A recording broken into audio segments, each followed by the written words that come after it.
जिस कार्यकाल में आप यहाँ रहे हैं, हमारे देश में स्टेजेस से अकाउंटेबिलिटी की तो बहुत बात होती है, लेकिन प्रधानमंत्री नरेंद्र मोदी और उनकी सरकार ने आज तक देश को ये विस्तार से नहीं बताया है कि नोटबंदी के फैसले को लेते समय क्या डिस्कशंस हुए थे। Sir, you were part of that machine. हम सीखते हैं इकोनॉमिक्स में और पॉलिटिकल इकोनॉमी में कि जो if you affect a lot of people negatively, democracy में उसका रिस्पॉन्स होना चाहिए, पर क्यों नहीं हुआ? As you wrote, a draconian move. अगर 100 नोट है और आपने 86 उसको निकाल लिया, it is draconian as a policy description. Professor, 29 नवंबर 2018 को इस समय जो देश में लीडर ऑफ अपोजिशन है राहुल गांधी, उन्होंने आपके बारे में एक ट्वीट किया, वो मैं पढ़ रहा हूँ। Nothing in public life is black and white. असफलता किसी चीज़ पर हो और उस पर रिज़ाइन करना चाहिए, तो राहुल गांधी जी को तो काफ़ी बार रिज़ाइन करना चाहिए था ना। हालांकि उनके सपोर्टर्स कहते हैं कि 19 की हार के बाद उन्होंने प्रेसिडेंट की पोस्ट छोड़ दी। जो भी स्टैंडर्ड्स हम दूसरों पर लगाना चाहते हैं, वो स्टैंडर्ड्स हमें अपने आप पर। जैसे आपको, रघुराम राजन को या अरविंद पनगड़िया को भी यार ये सब वेस्ट से इंपोर्ट कर लिया गया है इन लोगों को, इस तरह की बातें आपके कानों तक पहुंची। तो ये तो अक्सर होता है, but you should be used to it. आपके रुखसती की भी बड़ी चर्चा हुई एक। नहीं, ऐसी बात नहीं है। I mean it was a natural time for me to go. क्या डिफरेंसेस थे आपके, जो आपने कहा कुछ एक इश्यूज पे डिफरेंस थे? आई मीन जैसे देख लीजिए जीएसटी का जो हुआ, राइट, मैंने जो रेकमेंड किया था सिंपल स्ट्रक्चर जो अभी हुआ है, राइट। आजकल इंडिया में एक चलन है नेहरू की गलतियां खोजने का। क्या एक अल्टरनेटिव राह क्या हो सकती थी जो नेहरू ले सकते थे? क्यों वेस्ट पे थी, सोवियत यूनियन पे थी, क्यों नहीं हमने ईस्ट हमारी दृष्टि? क्योंकि ताइवान, चाइना और जापान ने, कोरिया ने बहुत डिफरेंट मॉडल अडॉप्ट किया। प्रोफेसर, अगर ऐसा हम करते तो आपको लगता है कि ये जो कास्ट डिवीजन है वो भी ज्यादा वीकन होता? लैंड रिफॉर्म किसी भी देश में डेमोक्रेसी से नहीं हुई है। क्यों इंडिया में और स्पेसिफिकली नॉर्थ इंडिया में ऐसे बड़े सोशल रेनेसा, कल्चरल रेनेसा नहीं दिखते हैं जिसमें विद इन द कम्युनिटी एक तो ये जिम्मेदारी ली जाए कि हमारा काम सिर्फ धर्मशालाएं, मंदिर, मस्जिद बनाना नहीं है। स्कूल भी बनते थे ना पहले, पर आज भी वो चर्निंग नहीं दिखती है। एक बड़ी हमारी वीकनेस हो गई है, उसको हम किताब में उसको बोलते हैं माई बापिज्म। आज जो है किसी मंदिर, मस्जिद पर या किसी के स्टैचू पर कुछ कलंक आ जाए, सड़क पर 1000 लोग आ जाएंगे। पोल्यूशन पर 10,000 लोग रोज क्यों नहीं आते? कि जब इस देश के बिल्कुल सबसे बॉटम वाले पायदान पे खड़े व्यक्ति को ये समझ है कि अच्छे से पढ़ जाएगा तो कुछ बन जाएगा, ये समझ सरकारों में क्यों नहीं आई? चाहे हेल्थ हो, चाहे एजुकेशन हो, सबसे ज्यादा अंडर इन्वेस्टमेंट किया है। एक भी पार्टी नहीं आया है जिसने कहा इन 75 years कि जज me on what I do on health and education for your children. I hope our politicians watch this interview.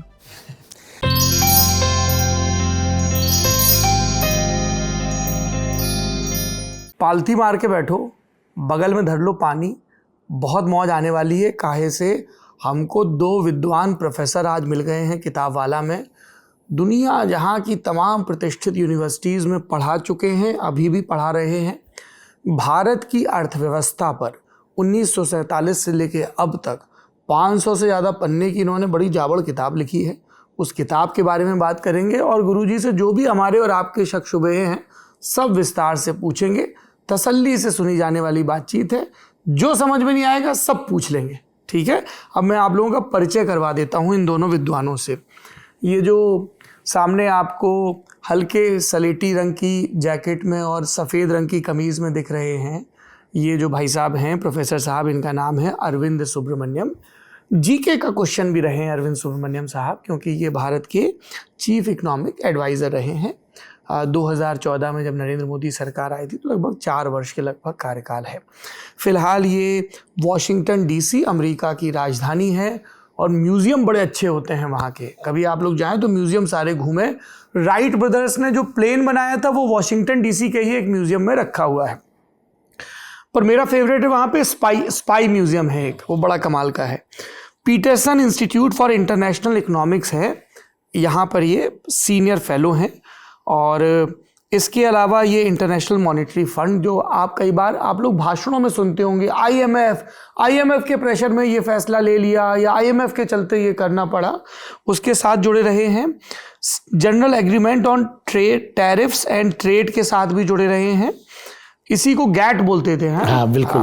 90s के दशक में जो दक्षिणपंथी थे वो डंकल अंकल वापस जाओ, गेट आउट टाइप की रैलियां भी निकालते थे। तब तक वो सत्ता में नहीं आए थे, तो उनके पास ये सुविधा था कि वो लिबरलाइजेशन की ऐसी तैसी करते रहे।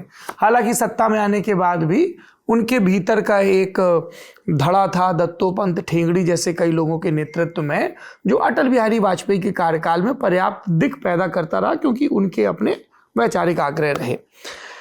इसके अलावा अरविंद सुब्रमण्यम जी ने अशोका, ब्राउन, हार्वर्ड और जॉन हॉपकिंस यूनिवर्सिटीज़ में भी पढ़ाई की है। तो ये एक परिचय है। दूसरे जो प्रोफेसर साहब हैं उनका नाम है श्री देवेश कपूर। ये स्टार फाउंडेशन प्रोफेसर हैं साउथ एशिया स्टडीज़ डिपार्टमेंट में, जॉन्स हॉपकिंस यूनिवर्सिटी के school of advance international studies में।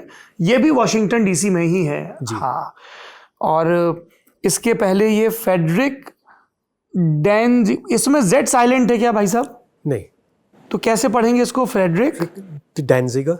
अच्छा, Frederick Danziger associate professor of government रहे हैं हार्वर्ड यूनिवर्सिटी में, बॉस्टन में है, बहुत कमाल की यूनिवर्सिटी है। इसके अलावा ये Madan Lal Sobti professor for the study of contemporary India भी रहे हैं यूनिवर्सिटी ऑफ पेंसिल्वेनिया में। पॉलिटिकल इकोनॉमी पे इनकी रिसर्च होती है खूब सारी, इन दोनों लोगों की। इनकी और भी किताबें, जैसे देवेश जी की किताब है the other 1% Indians in America, internal security in India, violence, order and the state. इसके अलावा Oxford handbook of higher education in Asia and the Pacific, Pacific यानी प्रशांत महासागर वाला इलाका। और अरविंद जी की किताबों में है eclipse, living in the shadow of China's economic dominance, चीन के प्रभुत्व के दौरान जो तमाम ग्रहण दिखते लग रहे हैं उन पर कैसे बात करें। और दूसरी है of council the challenge of the Modi Jaitley economy. ये एक महत्वपूर्ण दौर है, और ये इसलिए भी महत्वपूर्ण है क्योंकि अरविंद जी उसी समय एडवाइज़र वाले रोल में भी थे। आज हमें इन दोनों प्रोफेसर्स की, ये लोग अमेरिका में रहते हैं, संगत मिली है क्योंकि इनकी हार्पर कॉलिंस एक अंग्रेज़ी का प्रतिष्ठित पब्लिकेशन समूह है, वहाँ से एक किताब आई है। इसकी कीमत है 1299 रुपये। यानी कि किसी रील को देख के अगर आपका और आपके पार्टनर का मन कर गया है कि चल पिक्चर देख के आते हैं और महंगे पॉपकॉर्न खाते हैं, उसमें जितना पैसा आपका फूकेगा उससे कम में ये किताब पड़ जाएगी आपको। ठीक है। इस किताब का शीर्षक है a sixth of the humanity.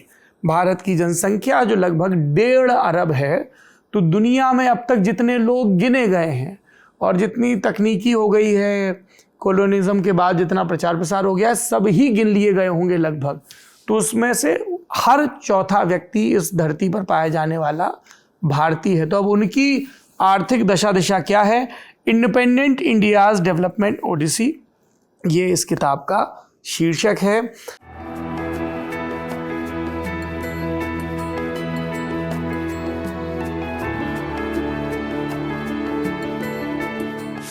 किताब कई सेगमेंट्स में बटी हुई है जिनके बारे में हम अलग अलग बात करेंगे। पार्ट 1 में ओरिजिन एंड ऑर्डर है, 2 में स्टेट मार्केट इकॉनमी है, 3 में स्टेट सोसाइटी डेवलपमेंट, चौथे में नेशन ऑफ इंडियाज़, इसमें बहुत सही सही चैप्टर हैं, और कंक्लूजन फिर है, और उसके बाद जो किताबों में होता है बिब्लियोग्राफी वगैरह वगैरह। तो आप दोनों लोगों का बहुत बहुत स्वागत है। और मैं देखिए, मैं इतना मुग्ध हो गया इन विद्वानों की संगत में। आप किताब वाला देख रहे हैं, ये लल्लन टॉप का वीकली पॉलिटिकल शो है, और किताब वाला के प्रोड्यूसर दीपक तेनगुरिया जी हैं, और उन्होंने कहा था कि चश्मा पहनो तो थोड़ी आपकी इमेज ठीक रहेगी, पढ़ने लिखने वाले हैं, तो मैंने उनके कॉल का भी मान रख लिया। अब मैं धर देता हूँ इसको। तो आप दोनों लोगों का बहुत बहुत स्वागत है। तो धन्यवाद। और देखिए, आप थैंकफुली जो आपने शूट से पहले बताया कि वैसे आप प्राइमरली तमिल भाषी हैं। अनफॉर्चुनेटली मैं तमिल नहीं बोल पाता हूँ। इरादा है मेरा कि इसी जीवन में मैं सीखूंगा। हर उत्तर भारतीय को कम से कम एक दक्षिण भारतीय भाषा सीखने की कोशिश ज़रूर करनी चाहिए। पर थैंकफुली आपकी ससुराल लखनऊ में है तो आपकी हिंदी भी ठीक है। और देवेश जी आप कलकत्ते में रहे हैं, मुरादाबाद और लखनऊ परिवार है, तो हम लोग ज़्यादातर हिंदुस्तानी ज़बान में बात करेंगे जी। और कहीं पे कुछ मसला होगा तो अंग्रेज़ी में स्विच कर जाएंगे। इससे पहले कि मैं किताब पर आऊँ, हिंदी में एक कहावत है प्रोफेसर साहब, चोर चोरी से जाए हेरा फेरी से ना जाए। पत्र का अंधा चाहे दो आंखें, हालांकि अंधा पॉलिटिकली इनकरेक्ट शब्द है, दृष्टिहीन शब्द होता है। उसी तरह से जैसे ही आप हमें मिले तो हमको लगा कि जिस कार्यकाल में आप यहाँ रहे हैं, पहले एक दो सवाल उससे जुड़े पूछ लें, वरना मैं किताब पे पूछता रहूँगा, मुझे लगेगा अरे मुझे आखिरी में इनसे डिमोनेटाइजेशन पे सवाल पूछना है तो ध्यान भंग रहेगा, एकाग्रता नहीं रहेगी। आप उस दौरान हमारे देश के, भारत के चीफ इकोनॉमिक एडवाइज़र थे। आपकी एक किताब भी आई थी नवंबर 2018 में, जिसका मैंने जिक्र भी है, of council the challenges of Modi Jaitley economy. मैं उस किताब से एक पैरा पढ़ रहा हूं sir. Demonetization was a massive draconian monetary shock.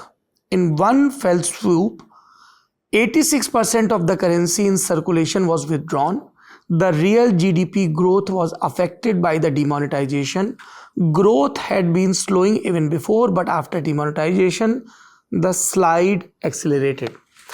Professor साहब, हमारे देश में स्टेजेस से अकाउंटेबिलिटी की तो बहुत बात होती है, लेकिन प्रधानमंत्री नरेंद्र मोदी और उनकी सरकार ने आज तक देश को ये विस्तार से नहीं बताया है कि नोटबंदी के फैसले को लेते समय, कोई भी राजनीतिक फैसला सही गलत हो सकता है, we'll give it to the politicians, क्या विचार विमर्श हुआ, क्या सलाह थी जो सरकार इतने बड़े स्टेप पर पहुंची, और इसका इम्पैक्ट क्या रहा। इस पर कोई वाइट पेपर नहीं आया है जिसका पीयर रिव्यू भी हुआ हो कि इसने हमारी इकोनॉमी को किस तरह से, खासतौर पर असंगठित इकोनॉमी को, और जो इसके स्टेटेड टारगेट्स थे, टेररिज्म खत्म हो जाएगा, ब्लैक मनी खत्म हो जाएगी, ऐसा हो जाएगा, वैसा हो जाएगा, नहीं हुआ।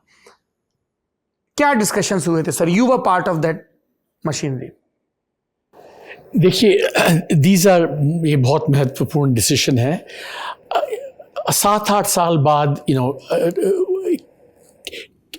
कैसे हुआ, किस की एडवाइस ली गई, वो अभी मतलब इट इज़ पास्ट दैट, जो हुआ था। आई थिंक नाउ इट्स और भी इम्पॉर्टेंट है कि अंडरस्टैंड करना कि उसके कॉन्सिक्वेंसेस क्या थे, पॉलिटिकल, इकोनॉमिक, एंड ये चीज़ें हमने इस किताब जो हमने लिखी है, जिसका आपने जिक्र किया, उस पर लिखा है। देखिए, bureaucracy and decision making, they work in strange ways in government. Some it's done with a lot of consultation, and some because इसमें जो demonetization का जो था, it was necessary to keep it secret. I'm not, ये नहीं कह रहा हूँ गलत था कि खराब था कि सही था, पर it was in the nature of this कि इसको मतलब it has to be done with surprise because black money का जो है वो one of the targets थे।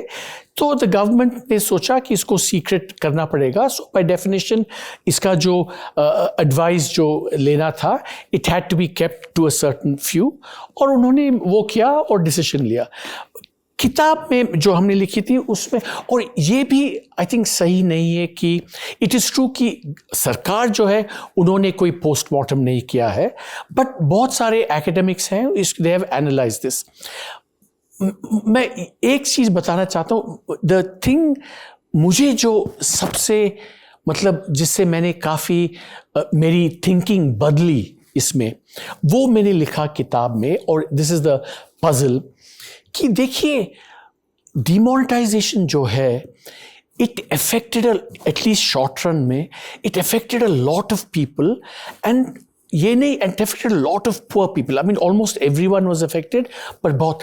फिर भी 4-5 महीने बाद जो उत्तर प्रदेश के जो इलेक्शंस हुए थे, उसमें demonetisation was a big issue. उसमें प्राइम मिनिस्टर का जो एक्शन था, it was a big issue, और हालांकि बहुत जनता को असुविधा पड़ी इसके बारे में, despite that the ruling party one with a huge majority in 2017।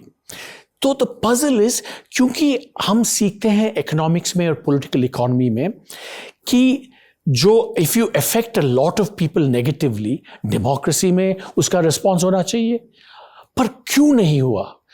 Why did the government come have such a big majority, even though बहुतों पे मतलब economic adversity हुआ, क्यों हुआ? And that is what I try and explain in the book. ये मेरी political economy की understanding बहुत बदल गई इसके बारे में because of demonetization and what happened in the elections soon after. Okay, but you think that it was as you wrote, a draconian move? ये किताब आने के बाद सबने कहा ये ड्रैकोनियन, बट मैंने कहा draconian monetary shock, it's just an objective fact. अगर आप 86% मनी सप्लाई निकालेंगे तो it can be nothing but draconian. Whether the effect was draconian, the impact was draconian, that बहुत डिस्कशन हो सकती है, but the act itself in monetary terms, अगर 100 रुपये 100 नोट है और आपने 86 उसको निकाल लिया, it is draconian as a policy description.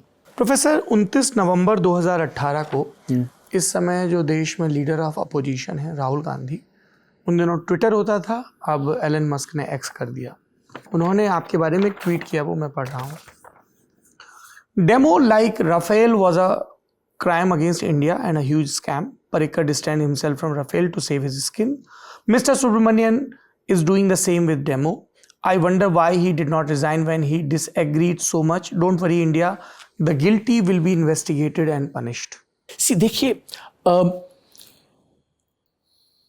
these are all very difficult decisions. If you're in a prominent public policy position, right? ये बड़े पर्सनल डिसीजंस हैं. If you disagree with something, क्या करना चाहिए? Are you better off saying अच्छा, if you remain in government, मतलब even though this decision you disagreed with, और कुछ पॉजिटिव कर सकते हैं. तो I think it's a very personal decision. और मैंने डिसाइड किया कि by staying on I could have an impact in a lot of areas. जैसे देखिए, जीएसटी का जो है, आई स्टेड ऑन. जीएसटी का जो डिज़ाइन हुआ उस पर हमने काफ़ी एडवाइस दी थी, रिपोर्ट लिखी थी, उसका इम्पैक्ट हुआ. I was able to write all these economic surveys with my team, उसका भी बड़ा इम्पैक्ट हुआ. तो ये इस तरह कॉस्ट बेनिफिट और कैलकुलेटेड, ये नहीं कह सकते हैं कि अरे ये हुआ तो इस पे रिज़ाइन करना चाहिए या ये हुआ तो रिज़ाइन नहीं करना चाहिए. You have to make this calculation because nothing in public life is black and white.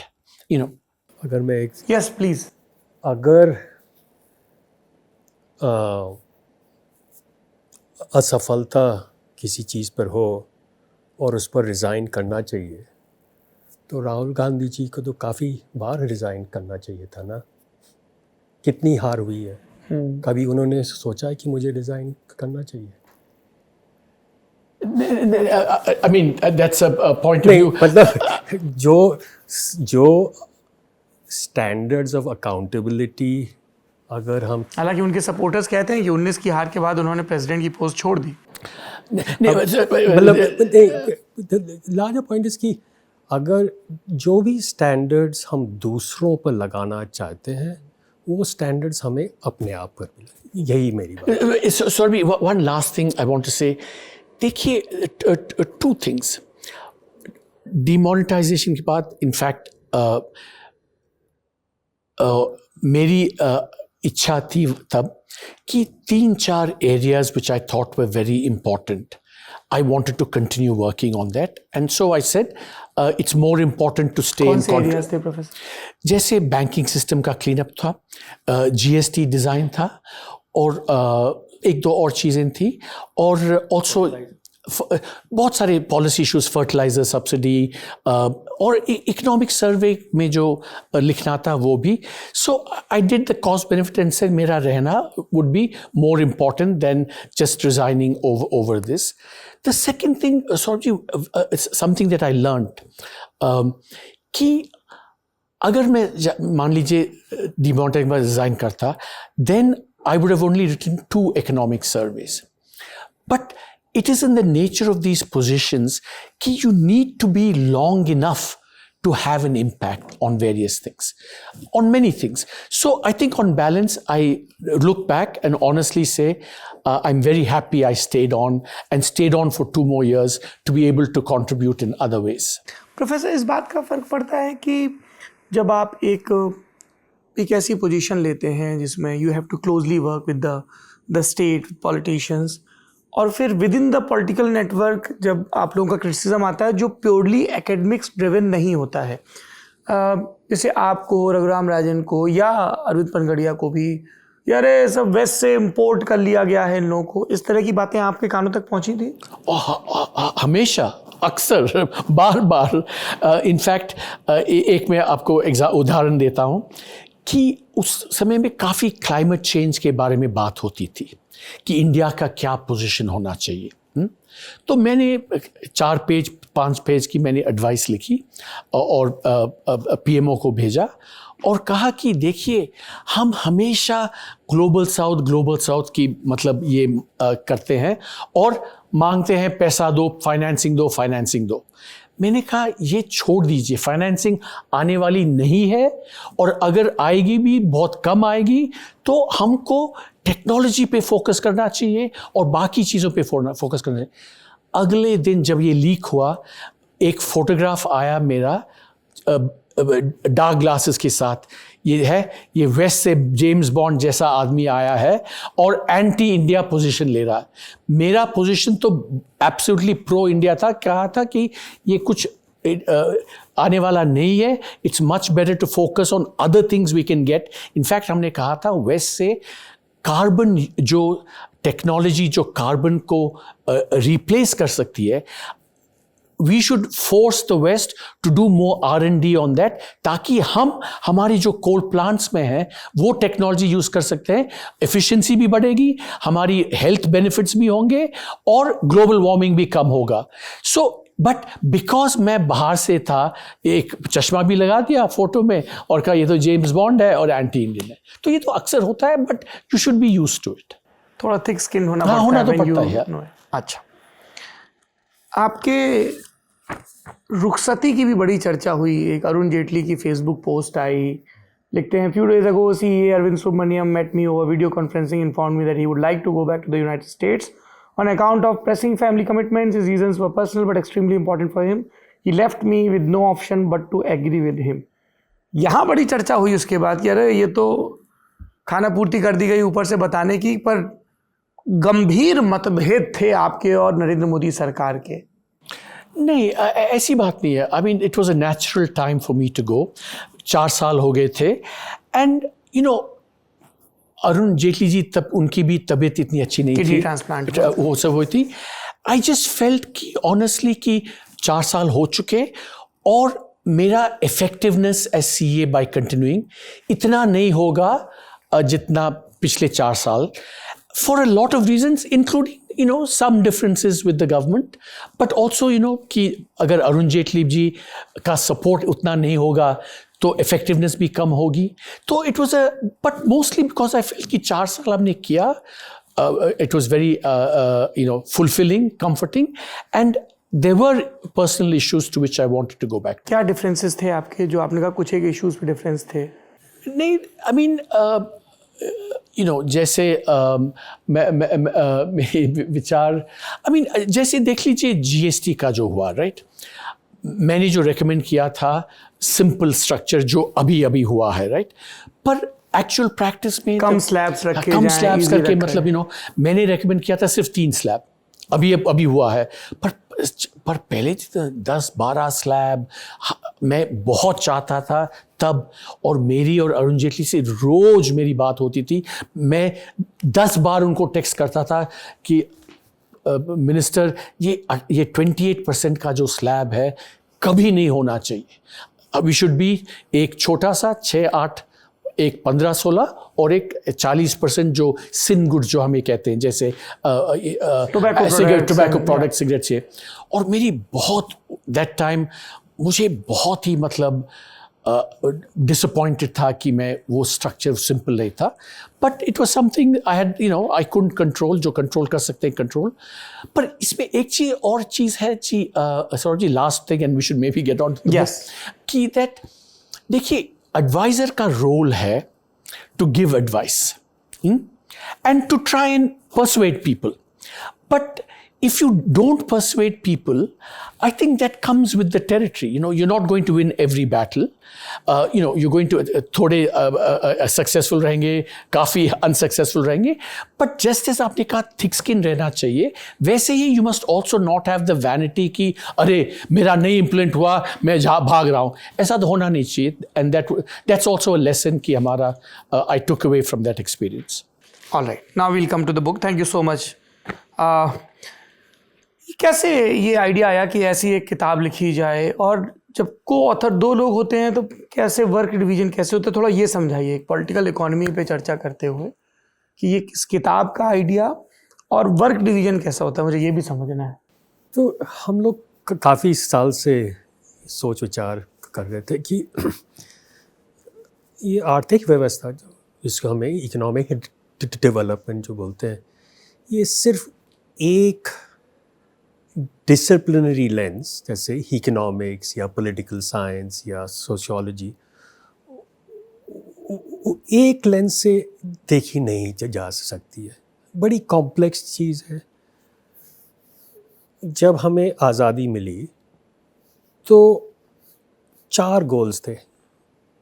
हमारी जो सरकार थी, कॉलोनियल सरकार थी, उसको ट्रांसफॉर्म करना to a development state from a control state.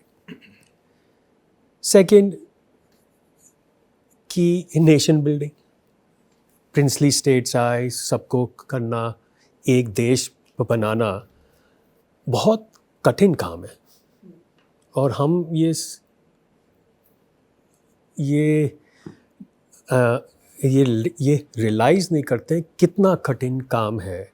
इतना बड़ा देश, इतनी डाइवर्सिटी, उसको एक देश बनाना।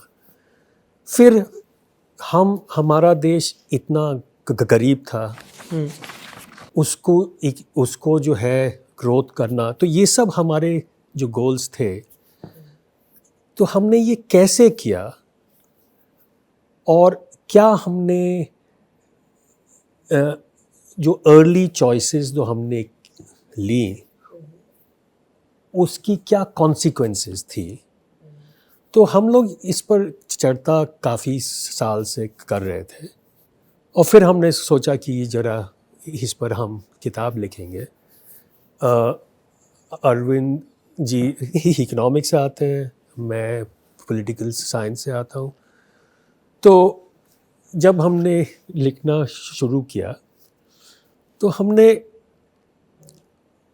4 साइन पोस्ट, जैसे हम डेटा जो है काफ़ी लोग हमारा विचार कि ये हुआ, कुछ हमने डेटा कहीं से हमको मिला और हमने लिखा। हमने कहा नहीं, हम ये नहीं करेंगे, पहले हम हर वेरिएबल पर डेटा इकट्ठा करेंगे 70 साल की।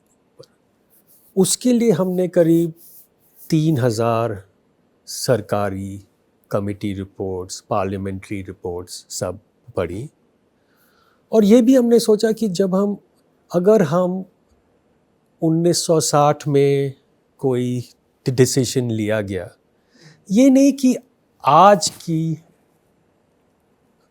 जो है सेंसिबिलिटीज अप्लाई करें उस पे, पर्सपेक्टिव। हाँ, हमें समझना चाहिए कि 1960 में उनके क्या कंस्ट्रेंट्स थे, वो कैसे सोच रहे थे। क्योंकि इंग्लिश में बोलते हैं it is very wise to be after the event. 2020 तो हाइंडसाइट से जो है नहीं लिखना चाहिए। तो इसीलिए हमने जो है ये सब जो है कमेटी रिपोर्ट सब पढ़ी। और चौथा है कि हमने इस किताब में कंपैरेटिव अप्रोच लिया। मतलब हिंदुस्तान की जो डेवलपमेंट थी, China, Indonesia, Korea, Brazil, comparison हमने हाउ डिड वी डू। ये चार जो है वो sort of key thing.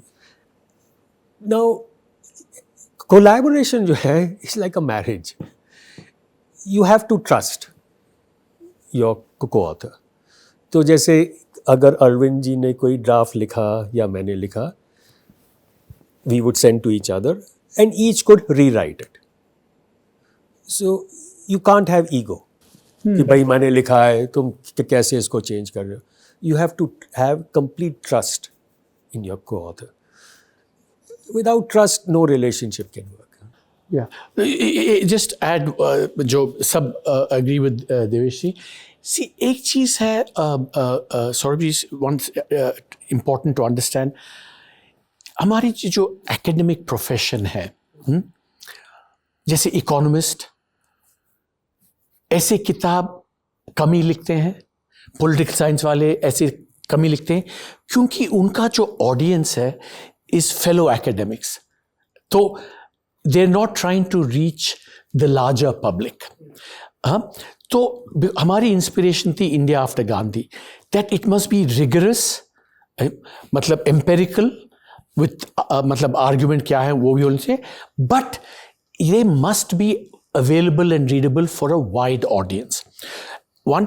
दूसरा ये है कि हमारा जो collaboration और trust की बात है, जो डेटा का जो इम्पोर्टेंस है वो ये है कि अगर हम डिसएग्री करेंगे तो then the arbiter will be the data, कि अगर ये मुझे कहे नहीं तुम कह रहे हो कि फीमेल का बहुत महिलाओं का बहुत इम्प्रूवमेंट हुआ, ये देखो डेटा महिलाओं का इम्प्रूव नहीं हुआ, and then I would have to. So that I think is the way the book. और ये है कि आपने जो मेंशन किया, जैसे देवेश ने और बहुत बढ़िया काम किया है पब्लिक इंस्टीट्यूशन स्टेट पे, मैंने काफ़ी किया इकोनॉमिक ग्रोथ पे, और बिकॉज ये जो डेवलपमेंट जो है इज़ फर्मली बिलीव कि ये बहुत ही मल्टी डायमेंशनल है.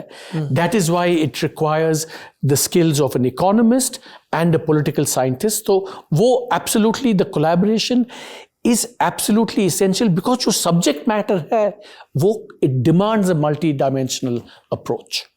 इंटरडिसिप्लिनरी exactly, अप्रोच जितनी ज़्यादा रहे वो अच्छा है. जैसे अगर आप जैसे जो दूसरा चैप्टर है जहाँ हम बिगिन करते हैं, उसका टाइटल है order, the paradoxes of the option. हाँ, तो ऑर्डर को हिंदी में बोलेंगे एक व्यवस्था. हाँ.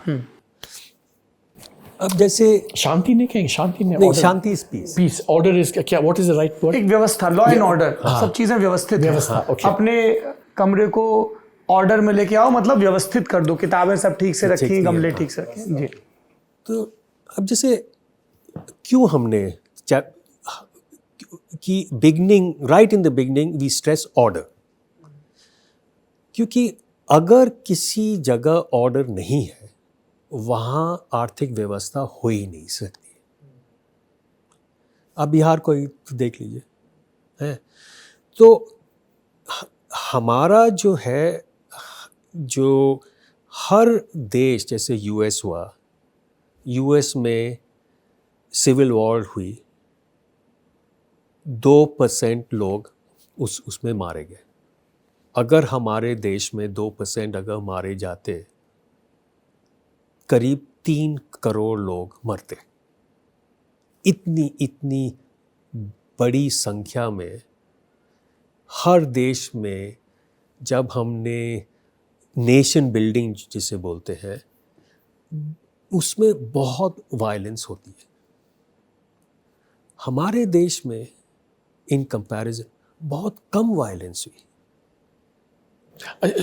और क्यों कम हुई और इसके क्या कॉन्सिक्वेंसेस हुए या नहीं हुए, ये इस चैप्टर में. और वो जो है इंटरडिसिप्लिनरी लेंस इज नीडेड.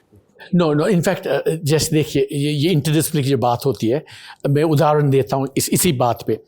ये देवेश जी पॉलिटिकल साइंटिस्ट हैं, तो इनको जो व्यवस्था ऑर्डर है वो तो पॉलिटिकल वायलेंस और पॉलिटिकल ऑर्डर दिख रहा है. पर मैं जो हूँ, मुझे व्यवस्था, इकोनॉमिस्ट हूँ, इकोनॉमिक डिसऑर्डर. कैसे हो सकते इकोनॉमिक डिसऑर्डर? Hyper inflation. जैसे आपने लैटिन अमेरिका में देखा होगा, जहाँ इन्फ्लेशन 40-50% हुए हैं, उन देशों में there has been political instability, violence. So economic disorder is important even for order. हमने अभी श्रीलंका में देखा, श्रीलंका में देखा, देखिए, और बहुत सारे स्पेशली लैटिन अमेरिका में इन्फ्लेशन 2000%, 4000% ऐसे होते थे, और regimes, political regimes will topple, social unrest, violence, chaos.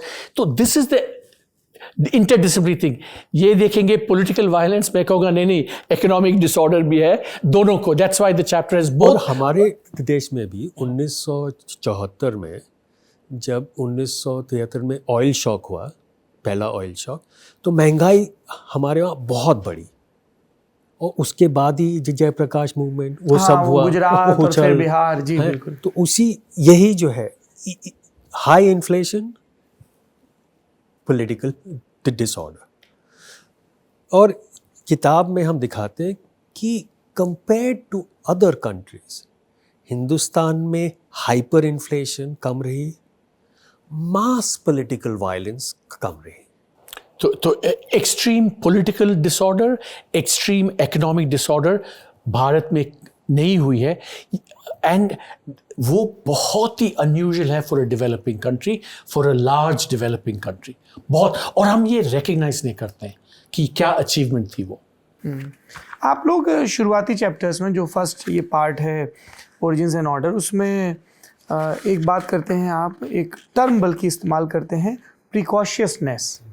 इस पर बड़ी बात होती है कि बहुत पक्का नहीं था लोकतंत्र, पर वी वर एस्पायरिंग डेमोक्रेसी. तो हमने कहा कि हर कोई, चाहे जिसको जिंदगी में अपने गांव के फ्यूडल स्ट्रक्चर में हक नहीं मिला है, उनको वोट मिलेगा, लेकिन आप भी एक वोट डालोगे.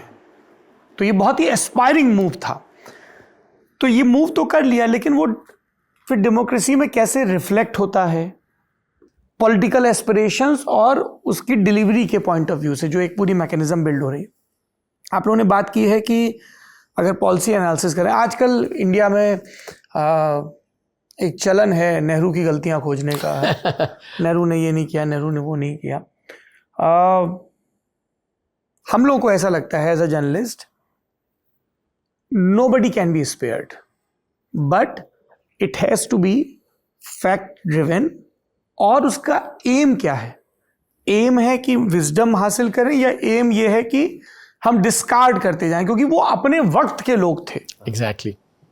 गांधी, नेहरू, पटेल, कोई क्रिटिसिज्म से परे नहीं होना चाहिए. हम जिस कल्चर से आते हैं उसमें हमने ईश्वरों को भी आलोचना से मुक्त नहीं रखा है. उनका विष्णु के अभिमान को चेक करने के लिए खुद भृगु आते हैं और छाती पे लात मारते हैं उनके. Exactly, हम उस कल्चर से आए हैं.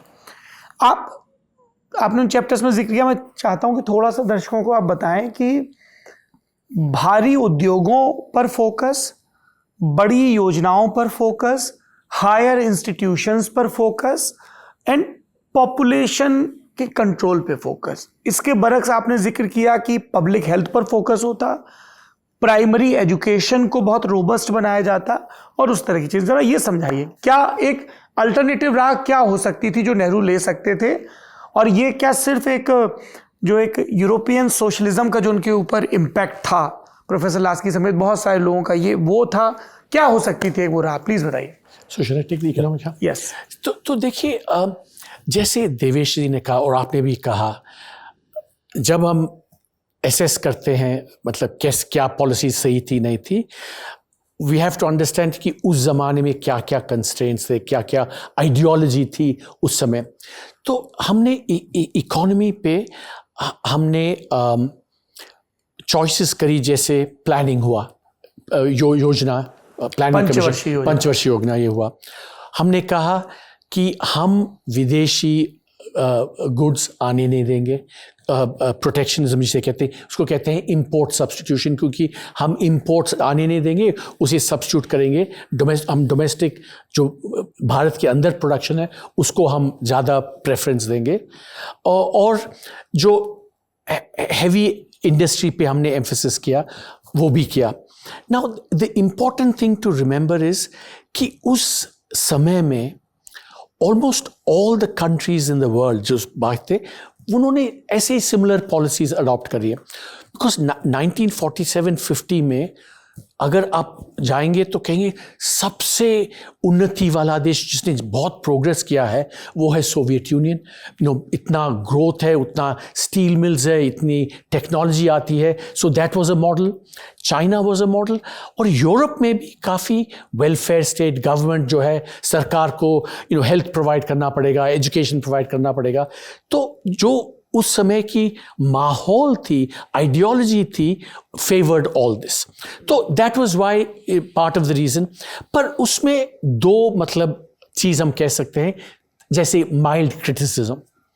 एक जो है कह सकते हैं कि क्यों हमारी जो व्हाट्स वर्ड फॉर गेज, हमारी दृष्टि क्यों वेस्ट पे थी, सोवियत यूनियन पे थी, क्यों नहीं हमने ईस्ट हमारी दृष्टि, क्योंकि ताइवान, चाइना और जापान ने, कोरिया ने बहुत डिफरेंट मॉडल अडॉप्ट किया। उन्होंने कहा लैंड रिफॉर्म करेंगे, उन्होंने कहा एग्रीकल्चर को जो अच्छी पुश देंगे, और उन्होंने कहा जो लो स्किल इंडस्ट्रीज है पहले उस पर एम्फेसिस करेंगे। तो जो हमने चॉइसेस करी, इट्स बिकॉज आइडियोलॉजी वैसी थी, पर हमारी निगाह भी एक तरफ और दूसरी तरफ पे नहीं थी। सो दैट्स एक चीज। But the second I think criticism ये भी हो सकता है कि जो हमने डेमोक्रेसी जो चुनी, उसका एक कॉन्सिक्वेंस था कि हम लैंड रिफॉर्म, जो ईस्ट एशियन कंट्रीज ने जो लैंड रिफॉर्म किया, जैसे लैंड जो अमीर लैंडलॉर्ड हैं उनसे लेके डिस्ट्रीब्यूट, आम आदमी को डिस्ट्रीब्यूट करें, कोरिया, ताइवान, जापान और चाइना में भी बहुत अच्छी तरह से हुआ। एंड बिकॉज ऑफ दैट जो उत्पादन हुई, प्रोडक्टिविटी हुई एग्रीकल्चर में, वो बहुत जोर से बढ़ी उन देशों में। हमारे इसमें वो लैंड रिफॉर्म नहीं हो पाया। Part of the reason was जो कांग्रेस पार्टी जो थी, स्पेशली केंद्रीय सरकार कांग्रेस जो चलाती थी, they were very close to the landlords. तो जो लैंड रिफॉर्म जो करना चाहिए था, जो हमने अटेम्प्ट भी किया था, टू बी फेयर जमींदारी अबॉलिश करी है, पर वो जो मास ओनरशिप ऑफ लैंड वो हो नहीं पाई। And that was partly because of democracy और जो कांग्रेस पार्टी की लिंक्स केंद्र सरकार पे विद द लैंडेड इंटरेस्ट। तो that was a problem. Democracy did create a problem for land reforms in. Professor, अगर ऐसा हम करते तो आपको लगता है कि ये जो कास्ट डिवीजन है वो भी ज़्यादा वीकन होता? क्योंकि एक फाइनेंशियल सुप्रीमेसी रही, अगड़ी जातियां या लैंड ओनिंग जातियां, चाहे वो पेजेंट कास्ट में कुछ हो या, और वो अगर तभी ब्रेक हो जाता तो 100% इन 20-30 इयर्स जो सुप्रीमेसी हो, क्योंकि land is the source of power in rural India. हाँ बोले Devesh, you wanted to add something? जी। किताब में democracy gave and it also caused problems. We should be clear-eyed about that. Land reform किसी भी देश में डेमोक्रेसी से नहीं हुई है, किसी भी देश में। Land reform has only occurred in revolutions और like Japan, authoritarian regime, that is it. Never under democracy. where you can address or crush civil unrest or driven by the land owning not groups. crush, kill. और even kill as well. Kill. In fact, Soviet union में तो killing हुई जब इन्होंने किया। China, Soviet union, north Korea, सब जगह जहाँ किलिंग वैसे नहीं हुई, जापान और south Korea, because in Japan the Americans had already killed millions of Japanese and they occupied Japan. That is how it happened. So we should be clear-eyed that democracy जो ऐसी बात नहीं थी कि देश में नहीं हुई है। केरला में ज़्यादा लैंड रिफॉर्म्स हुई, बंगाल में जब 1977 में लेफ्ट फ्रंट आई तो थोड़ी लैंड रिफॉर्म्स हुई, but it was very modest in both. Actual physical transfer of land very hard under the democracy. Second is जो भी कमज़ोरियाँ जो हुई, जैसे प्राइमरी एजुकेशन, हमारी कॉन्स्टिट्यूशन में ये तो स्टेट सब्जेक्ट्स हैं। हम पूरा उत्तरदायित्व सेंट्रल गवर्नमेंट पर करते हैं, लेकिन जो हमारी कमज़ोरियां हैं तब से, public health, primary education, water, sanitation, ये सब तो स्टेट सब्जेक्ट्स हैं. So we should ask hard questions about our states, not just about what happens in Delhi. But professor एक चीज़ मैं ऐड करूँ बिफोर यू आस्क क्वेश्चन. तो देखिए, हम ये जो प्राइमरी एजुकेशन की बात करते हैं, ये भी यूनिवर्सल प्राइमरी एजुकेशन ज़्यादातर ऑथोरिटेरियन रिजीम्स में हुए, डेमोक्रेसीज में कम हुई हैं. One important to remember. The other thing, हम अक्सर हमारी सारी फोकस सरकार पे रहती है, वेदर सेंट्रल गवर्नमेंट या केंद्रीय गवर्नमेंट. 1960s या 70s में एक बहुत ही मशहूर MIT के पॉलिटिकल साइंटिस्ट थे, मायरन वीनर.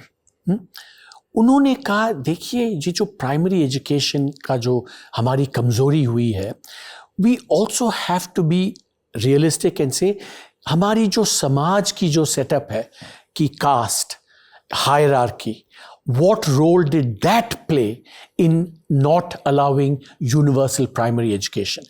Because जो primary education कई western nations में हुई है, they were driven by the church and religion. तो क्या हमारी religion और caste में जो कमज़ोरियाँ हैं that prevented that? So जैसे देवेश जी ने कहा, सेंटर पे ही मत देखिए, स्टेट्स गवर्नमेंट पे देखिए, वैसे ही सरकार पे ही मत देखिए, स्टेट पे मत देखिए, सोसाइटी पे, सोसाइटी में, समाज पर. हाँ. प्रोफेसर, मेरा सवाल ये है, आई एग्री विद यू कि एक फेडरल स्ट्रक्चर है, स्टेट सब्जेक्ट है, सेंटर के सब्जेक्ट है, पर there was a Congress system in place बिल्कुल अप टिल 60s. एक अगर हम नंबूदरी पाद वाले एग्जाम्पल को छोड़ दें, तो पहली बार कांग्रेस पावर लूज करती है अक्रॉस इंडिया 67, और उसके बाद से centre one powerful visionary leader name Pandit Jawaharlal Nehru. तो सेंटर की पॉलिसीज और सेंटर का स्टैंड भी ये डिसाइड कर रहा था कि स्टेट्स कौन सा रास्ता चुनेंगे. उसकी इफेक्टिवनेस वेरी हो रही थी, क्योंकि कामराज भी कांग्रेस में थे जी. पर उन्होंने तमिलनाडु के आपके होम स्टेट में जिस तरह से इलेक्ट्रिफिकेशन हुआ, मिड डे मील स्कीम लेके आए, खुद नहीं पढ़े थे, मिड डे मील स्कीम लेकर आए, सड़कों का एक जो नेटवर्क बना, और जो एक चीज तमिलनाडु के फेवर में तब गई और नॉर्थ इंडियन लैंडलॉक्ड स्टेट्स के अगेंस्ट गई, जो फ्रेट को लेके एक रूल बना, फ्रेट इक्वलाइजेशन, जिसको लेके बिहार वाले अभी भी, बंगाल वाले भी कि साहब हमारा तो नुकसान हो गया. बिल्कुल. तो इसलिए मैं ये कह रहा हूं कि स्टेट पहले 20 साल तो सेंटर का मुंह देख के चल रहे थे ना. बिल्कुल. तो वहां पे भी तो हमें कुछ ऐसा नहीं दिखा, बहुत लिमिटेड उसमें दिखा जी. दूसरी चीज सर जो आपने कही, society as a economist and political scientist, क्यों इंडिया में और स्पेसिफिकली नॉर्थ इंडिया में ऐसे बड़े सोशल रेनेसा, कल्चरल रेनेसा नहीं दिखते हैं जिसमें विद इन द कम्युनिटी एक तो ये जिम्मेदारी ली जाए कि हमारा काम सिर्फ धर्मशालाएं, मंदिर, मस्जिद बनाना नहीं है. स्कूल भी बनते थे ना पहले, और आज भी, ये तो हम 47 के बाद की बात करें, 2025 में भी कुछ लोग सड़क पे उतरते हैं कि दिल्ली में AQI खराब है, उनको पुलिस पीट के बिठा दी जाती है और फिर होता है सब ठीक है. इंडिया गेट भले ही ना दिख रहा हो, लेकिन इंडिया साफ उनको साफ दिख रहा है. पर आज भी वो चर्निंग नहीं दिखती है कि विद इन द सोसाइटी ये आए कि हमें इकोनॉमिक अपलिफ्टमेंट को लेके, या वो सारी चीज़ें जो हमारे पैर में बेड़ियां बनी हुई हैं, जेंडर इनक्वालिटी है, लॉ एंड ऑर्डर के इश्यूज हैं, सोशल कंस्ट्रेंट्स हैं, दहेज से लेके 10,000 चीज़ें जो बहुत अलग अलग किस्म के बर्डन डालते हैं, अभी भी नहीं आता. How do you look at it? क्या वजह रही इसकी? सी, दो चीज़. The person who saw this most clearly was Gandhi ji. Remember, his focus on social reform, he was very anti-state. He believed that reforms must come from within society. Ambedkar ji did not believe, because he thought Hindu society was so hierarchical, वो तो करेगी ही नहीं कभी. That is why you needed the state to discipline society, to change it. As in many of these things, you need a balance. And in the end of the book we say कि एक बड़ी हमारी weakness हो गई है, उसको हम किताब में उसको बोलते हैं माई बापिज्म, माई बाप सरकार है। एक तो हम बोलते हैं कि सरकार खराब है, बेईमान है, कमज़ोर है, लेकिन कोई भी प्रॉब्लम होती है हम कहते हैं सरकार को करना चाहिए है। और बोथ लेफ्ट एंड राइट, ये हाँ हाँ Yeah. ये this is across the Both have this my bapism my syndrome. ये तो हमारी सोसाइटी की अब डीएनए बन गई है। आप यहीं पर देख लीजिए पोल्यूशन, 40 साल से हमारी चर्चा हो रही है कि दिल्ली की पोल्यूशन। अब पोल्यूशन जो है, अगर आप अमीर भी हैं, सुप्रीम कोर्ट के जज हो या कैबिनेट मिनिस्टर हो, you breathe the same air as the person on the street. May be आपके घर में एयर प्योरीफायर हो, but your children, grandchildren, they are breathing the same air. Why have we not been able to address it? आज जो है किसी मंदिर मस्जिद पर या किसी के स्टैचू पर कुछ कलंक आ जाए, सड़क पर 1000 लोग आ जाएंगे। पोल्यूशन पर 10,000 लोग रोज़ क्यों नहीं आते? क्योंकि हमारी ये है कि जो भी है सरकार को करना चाहिए, लेकिन कूड़ा तो हम ही फेंकते हैं सड़क पर, सरकार तो नहीं फेंकती है। सरकार उसको उठाती नहीं है, लेकिन फेंकते तो हम हैं। तो ये सोशल मूवमेंट्स, सोसाइटल बेस, जैसे केरला की जब हम बात करते हैं जो ज़्यादा इक्वल है प्राइमरी एजुकेशन, 1950 तब तक ही Kerala already was highly literate before independence, because it was a society led movement.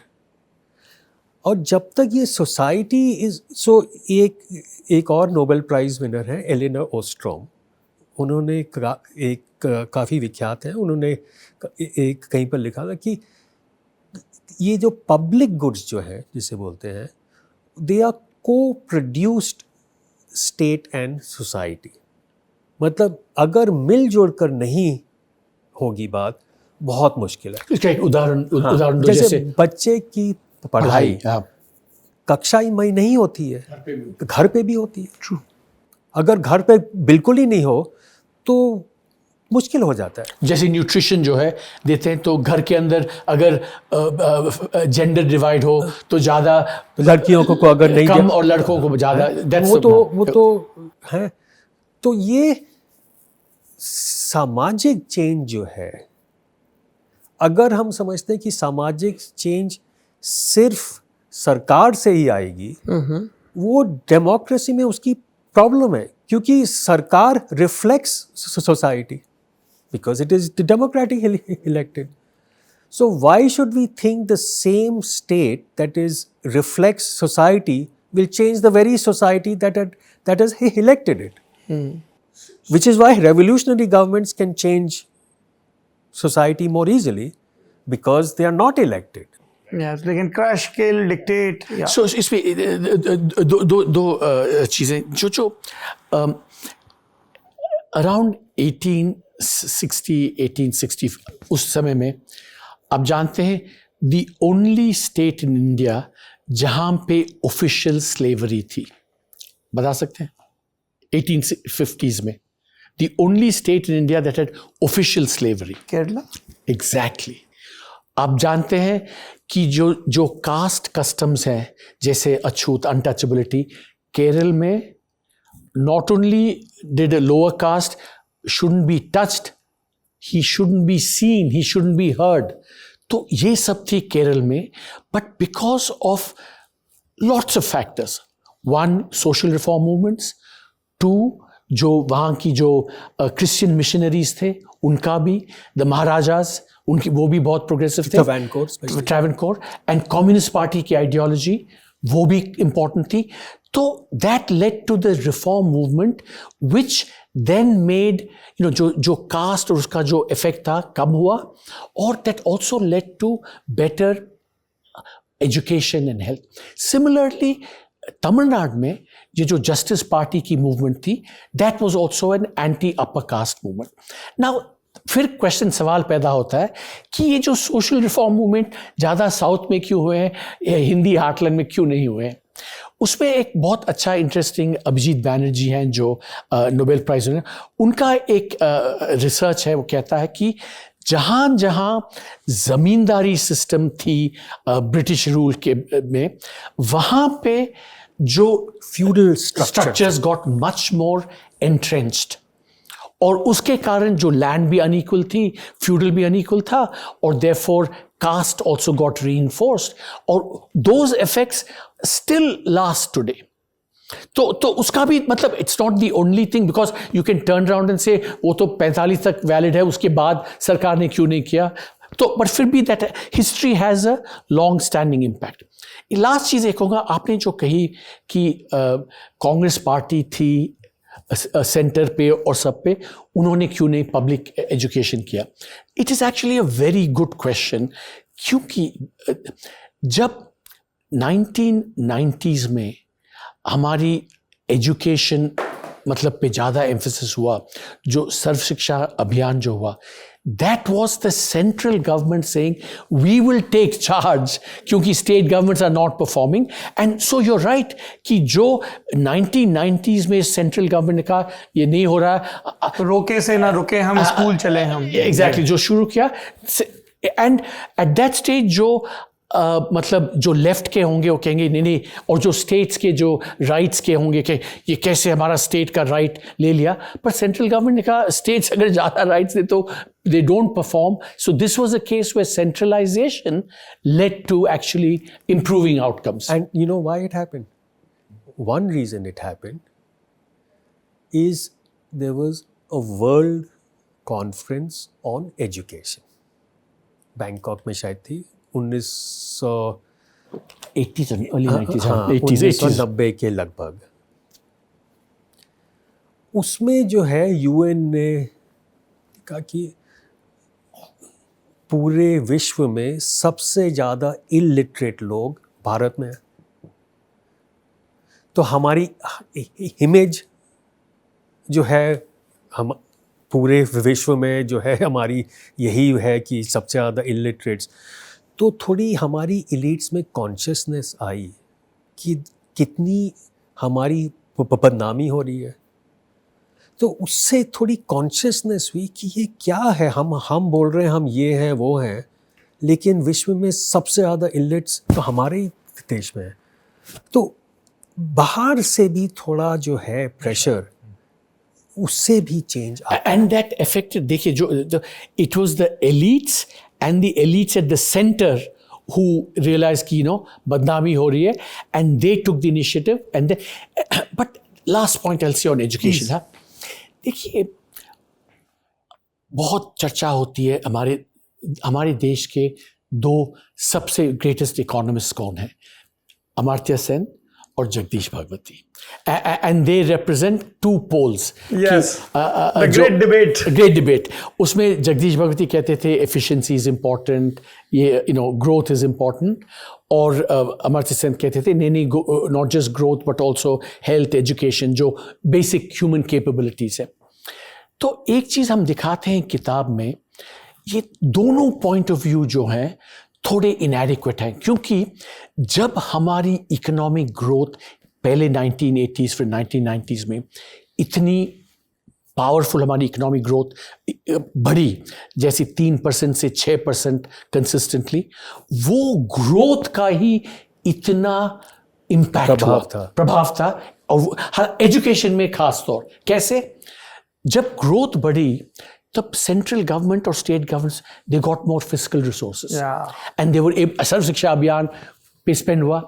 Second more subtle point ये है कि देखिए जब public schools were not performing और ग्रोथ लो थी, तो पेरेंट्स ने कहा ठीक है जाना है स्कूल, जाना है नहीं जाना है एक ही है, पर जब ग्रोथ हुई स्कूल जाने का जो फायदा हुआ, the returns to education because of growth increased so much कि parents said अभी बच्चों को पढ़वाना ही है बिकॉज ऑफ ग्रोथ। एंड अगर पब्लिक स्कूल नहीं मिलेंगे तो हम प्राइवेट ट्यूशन ले जाए कराएंगे, प्राइवेट स्कूल्स में कराएंगे।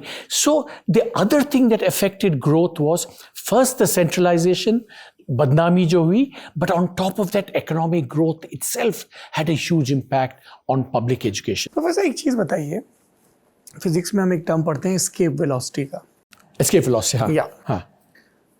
When I roam around in the country during elections or otherwise, किसी हम रिक्शा पुलर से भी बात करेंगे, किसी दिहाड़ी मजदूर से भी, उनकी पहली कोशिश होती है उनसे पूछिए तो ज़्यादातर लोगों के बच्चे प्राइवेट स्कूल, गांव में प्राइवेट स्कूल खुले हैं। हाँ।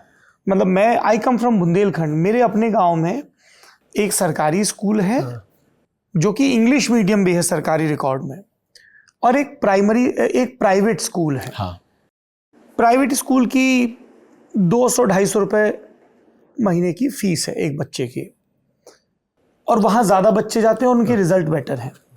तो मैंने उनसे पूछा, तो उनकी, जिनको हम सो कॉल्ड मानते हैं कि यार इनको उतनी समझ नहीं है, ये इतने एस्पिरेशनल ड्रिवन नहीं है, उन्होंने भी कहा कि नहीं अच्छे से पढ़ जाएगा तो कुछ बन जाएगा।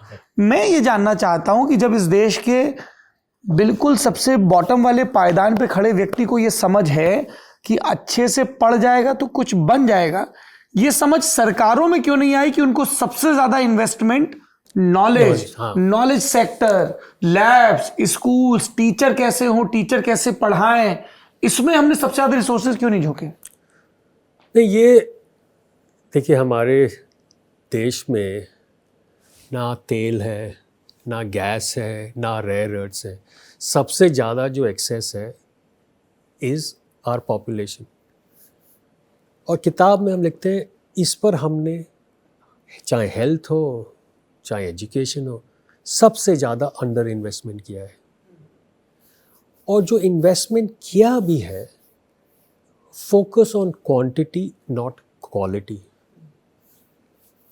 हायर एजुकेशन में जिसमें मैंने काम किया है, लास्ट 25 साल पर हमने हर रोज़ 4 नए कॉलेज खोले, हर रोज़, weekends included, for the past 25 years.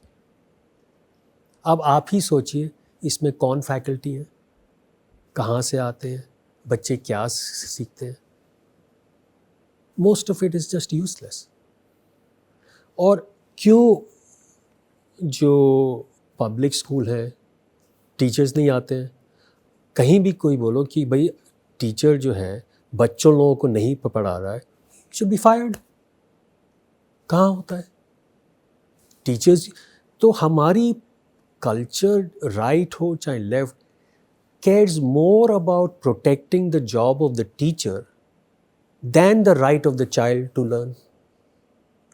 One should say the child is the weakest, so we should, society and politics should do everything to protect the child. But instead we protect the adult, not the child. आपका जो question था why, कि why ऐसे हमने invest नहीं किया, but it goes back to जो हमने अर्लियर कहा कि समाज हमारी इतनी हायरार्किकल थी, elites were not interested in spreading education, उनका पावर ये हेजेमनी कम हो जाता है। कम हो गया। But it's like this, Bihar में और यूपी में जब जो है परिवर्तन हुआ, जब ये लालू जी आए बिहार में, मुलायम जी आए, तब तो अपर कास्ट हेजेमनी थोड़ी तो कमजोर। उन्होंने एजुकेशन में क्या किया? इनफैक्ट बिहार में तो डिस्ट्रॉय कर दिया, यूपी में भी उन्होंने क्या किया। तो ये हमें समझ में नहीं, पूरी समझ नहीं है कि जो लोअर कास्ट पार्टीज हैं जो नॉर्थ में सत्ता में आई, उन्होंने जो है क्यों, जो जिसे बोलते हैं ladder of social mobility which is education, उसी लैडर को उन्होंने, जैसा जस्टिस पार्टी का इम्पैक्ट द्रविडियन मूवमेंट का रहा था, कम्युनिस्ट पार्टी का हुआ केरल में, ये इन्होंने क्यों नहीं ये सोचा कि देखो हमारी जो है, हमारी जो लोअर कास्ट के बच्चे हैं, इनको एजुकेशन नहीं मिली है, एजुकेशन से ही जो है इनको मोबिलिटी मिल सकती है, इसको मजबूत करना चाहिए। हमने जो है छोटा सा मैंने कहीं पर और काम किया था, लालू जी उनके भाई शायद ये वेटरनरी स्कूल जी, उनके बड़े भाई वहाँ पे काम करते थे वेटनरी से। अब यादव की लोगों की जो कास्ट है, मतलब ये एनिमल हस्बेंड्री में उनकी आर्थिक रूट्स है, कैटल खेती एंड कैटल। अब वो तो और तो छोड़िए, वेटरनरी स्कूल्स को ही उन्होंने डिस्ट्रॉय किया, जो उनकी which is the basis for the advancement. जो आप बोल रहे थे नॉलेज, अब एग्रीकल्चर, डेयरी में ही एक पावर हाउस बन जाता है। एग्रीकल्चर यूनिवर्सिटीज़ यूपी और बिहार में जो है, इन्होंने क्या इन्वेस्टमेंट किया? बिकॉज एग्रीकल्चर यूनिवर्सिटी से नई सीड की वैरायटीज़ आती हैं, यील्ड्स इम्प्रूव होती हैं, फिर एग्रीकल्चर एक्सटेंशन सिस्टम सरकार का होता है जो स्प्रेड करती है, उसी को इन्होंने तो तोड़ दिया। तो ये जो है कि अपने ही लोगों की जो है रूट्स ऑफ इकोनॉमिक एडवांसमेंट, उसी को कमज़ोर कर दिया। तो मेरे हिसाब से एक वेरी वेरी प्रोफाउंड मतलब जो पजल है पॉलिटिक्स का, ये है। एक एक्सेप्शन है, मैं बाद में आऊँगा। हमारे 60 years of independence, 28 state governments for 60 years, एक पार्टी, especially socialist, especially जो lower caste party, not one of them said कि हमारी जो सक्सेस है जज करो हम कैसे हेल्थ और एजुकेशन देते हैं। नो पोलिटिकल पार्टी आती है रिजर्वेशन, कास्ट सेंसस, ये रिजर्वेशन, ये वो सब देते हैं। अभी आजकल कैश ट्रांसफर्स पे एक भी पार्टी नहीं आया है जिसने कहा इन 75 years कि जज me on what I do on health and education for your children. The one exception, the first आम आदमी पार्टी, फर्स्ट टेन्योर में उन्होंने कहा हम health, whether they succeeded or not, that's another thing, but that was, so it is a, and that too Punjab में that is not their thing. And the problem, देखिए जो मैंने कहा growth has changed things, लोग private school जाते हैं, पर अभी भी आप देखेंगे लर्निंग आउटकम्स, एनरोलमेंट अब 100% हो गई, सब लोग जाते हैं या पब्लिक या प्राइवेट, पर जो प्रथम के जो कंसिस्टेंटली असर रिपोर्ट आते हैं, 5th grade child not able to reach 2nd grade or not able to, तो अभी भी the learning crisis has not gone away, and yet जो हमने पजल है remains। जो आपने बात कही उसी से अब मैं बुक के पार्ट 2 पे आ रहा हूँ, स्टेट मार्केट एंड इकोनॉमी। इस पे आप एक बात कह रहे हैं कि एक तो इनिशियली हमारी इकोनॉमिक ग्रोथ और इंस्टीट्यूशनल रिफॉर्म्स वो सब स्लो रहे, लिबरलाइजेशन के बाद भी मार्केट एक्सपेंड हुआ, जीडीपी का साइज बढ़ा, सब कुछ बढ़ा, पर जो बड़े विद इन रिफॉर्म्स होने चाहिए वो अभी भी नहीं हुए हैं। जो हम थोड़ी देर पहले एम्प्लॉयबिलिटी की और इन सब की बात करें तो इसीलिए ऑर्गेनाइज सेक्टर में, स्किल सेक्टर में नहीं है। अभी देखिए देश में, जब हम ये बातचीत रिकॉर्ड कर रहे हैं आज 16 दिसंबर 2025 है, डिबेट हो रही है मनरेगा या मनरेगा की जगह जो अब जी राम जी आ गई है, किस तरह का काम होगा नहीं होगा। पर डे वन से ये नहीं पूछा जा रहा है कि क्या उनके अंदर 1 साल 100 दिन 125 दिन काम करने के बाद एक स्किल सेट आ रहा है, या अभी भी वो तसले में मिट्टी भर रहे हैं, खुदाई कर रहे हैं। नहीं, आपने बड़े विस्तार से स्टेट सोसाइटी और इसमें इस बात की बात की है कि कहाँ कहाँ पे गड़बड़ियाँ हुई। मैं चाहता हूँ कि थोड़ा सा आप, क्योंकि उसमें आपने फिर फिस्कल प्रूडेंस की और इन सब चीज़ों की भी बात की है, क्या आपको नज़र आया पिछले जितने ये 75-80 साल बीत गए हैं, हमें मतलब 78 के लगभग हैं जी। सो आपने शुरुआत में सवाल पूछा प्रिकॉशंस के बारे में, राइट? हमने डेमोक्रेसी के बारे में, दैट वाज जैसे पॉलिटिकल प्रिकॉशंस, पर हमारी सबसे बड़ी मतलब डेवलपमेंट फेलियर जो हम कह सकते हैं वो is a consequence of economic precautions. क्या मैं कह रहा हूँ? जो सक्सेसफुल कंट्रीज रहे हैं, इकोनॉमी में पहले एग्रीकल्चर, खेती बाड़ी करते हैं, देन एग्रीकल्चरल प्रोडक्टिविटी बढ़ती है, तो इतना लोग की ज़रूरत नहीं है, वो फिर मैन्युफैक्चरिंग आते हैं, और मैन्युफैक्चरिंग में बहुत सारा फॉर्मल मैन्युफैक्चरिंग में काम करते हैं, प्रोड्यूस करते हैं और एक्सपोर्ट करते हैं, and then they go on to services. तो agriculture, manufacturing, services is the typical sequence जहाँ success हुई economic development में. हमने जो क्या किया, agriculture अभी भी काफ़ी इतना प्रोडक्टिव नहीं है, बहुत लोग एग्रीकल्चर में अभी भी हैं, बहुत ज़्यादा ही लोग हैं वहाँ पे, और हमने मैन्युफैक्चरिंग बहुत कम करी, सीधे सर्विस में चले गए, सर्विसेज और IT services. So this failure to develop low skill manufacturing is one of our biggest failures. मैं एक आपको एग्जाम्पल दूंगा. देखिए, हमारे इसमें बहुत सारे लोग हैं, 1.4 बिलियन, 1/6 of humanity जो कहते हैं. तो we should have been producing and exporting low skill, जैसे टेक्सटाइल हुआ, लेदर हुआ, क्लोथिंग हुआ, फुटवेयर हुआ, ये सब हमको, जैसे कोरिया, जापान, ताइवान ऐसे ही किया था. एग्रीकल्चर के बाद पहले लो स्किल मैन्युफैक्चरिंग, बहुत सारे एक्सपोर्ट्स, फिर सर्विसेज. हमारी जो ग्लोबल लेबर फोर्स है करीब 22% है, total global labour force. China की भी 22% है. China global export market share है करीब 50%, हमारी है 3%. ग्लोबल लेबर फोर्स 22% और एक्सपोर्ट शेयर 3%.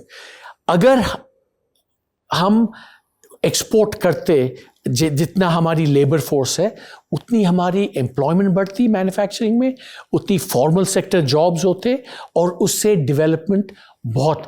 ये जो इकोनॉमिक प्रिकॉशंस है, this has been a big failure. Now why that happened, हम एक पूरा चैप्टर डिवोट करते हैं. बहुत सारे कारण हैं. हमारी एग्रीकल्चरल प्रोडक्टिविटी इतनी बढ़ी नहीं. एक उदाहरण, जैसे चाइना जो है 1978 के बाद उनकी एग्रीकल्चरल आउटपुट बहुत बढ़ी.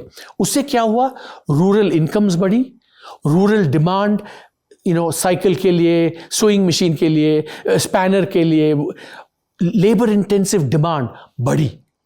तो चाइना ने खूब सारी मैन्युफैक्चरिंग करी लो स्किल, फिर बाद में एक्सपोर्ट करी वगैरह. पर हमारी एग्रीकल्चरल आउटपुट इतनी बढ़ी ही नहीं कंपेयर टू दीज नेशंस की डिमांड हुआ. तो वो एक प्रॉब्लम थी.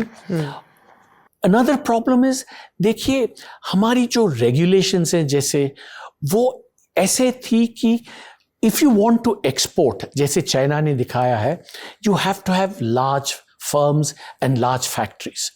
जैसे आजकल फॉक्सकॉन में, चाइना में अगर एक्सपोर्ट करते हैं तो एक फैक्ट्री में 100,000 200,000, पर हमारे इसमें 200 300 400 500 लोग हैं. So our labour laws and our general regulation जो है, they did not allow firms to become big. They made sure कि जो फर्म जो है वो छोटे रहेंगे. तो वो भी एक प्रॉब्लम था. The last problem I will say is that, देखिए हमारी जो गवर्नमेंट जो है, as the government labor market has been a big drag on manufacturing. कैसे? जैसे जो गवर्नमेंट सेक्टर में जो वेजेस है, मतलब सैलरीज है, जो क्लास सी, क्लास डी, उनके जो है, their wages are very high, specially if you take in क्या क्या बेनिफिट्स हैं, क्या क्या सिक्योरिटी है, क्या क्या मतलब करप्शन के एवेन्यूज हैं. कहीं जगह ऊपरी कमाई. तो अगर लोअर एंड पे इतनी वेजेस हैं, these are the people that should be actually in manufacturing. तो मैन्युफैक्चरिंग को जो वेजेस हैं उनका भी इनका इफेक्ट होता है, और द मैन्युफैक्चरिंग बिकम्स अनकम्पेटिटिव. तो हमारी गवर्नमेंट मार्केट, और जैसे अगर सरकारी नौकरियां जो है, सो अट्रैक्टिव, उसमें करोड़ों छात्र एग्जाम के लिए बैठते हैं. ज़्यादा से ज़्यादा 1 to 1.5% को सरकारी नौकरी मिलेगी. हाँ, 1 भी बहुत बड़ा नंबर है, बहुत उससे भी कम है. 99% 2, 3, 4 साल best years of their life spend on studying for an exam which will give them no other skills because it is so attractive. Yeah. है तो इसमें जो है टू ऐड टू अरविंद 1918 में doctor Ambedkar wrote and he was a great economist also, as you know, a paper 100 years ago, where he said the best way to help the Indian farmer is to get many of them out of farming. His argument was that most plot sizes are so small. 70% of India's farmers, their plot size is less than 1 hectare. अब less than 1 hectare में कितने पैसे कमा पाएंगे? अब हमारी जो है attention farmer subsidy farmer everything, does anyone say the construction worker को कैश ट्रांसफ़र होना चाहिए? Why is the farmer privilege? We have also neglected urbanisation because urbanization is the pull. We know that modern economic growth, you need vibrant, thriving urban areas.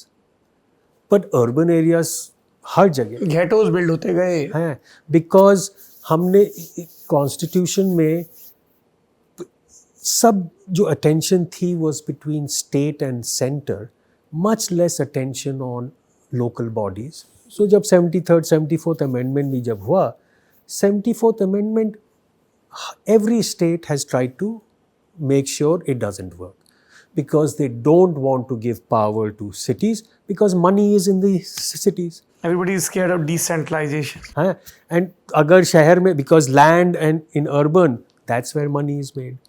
So you've taken away an engine of growth. You keep people locked into agriculture, which is low productivity, whereas what you want to do is to increase yields in agriculture, so output grows and gets more people drawn out of it.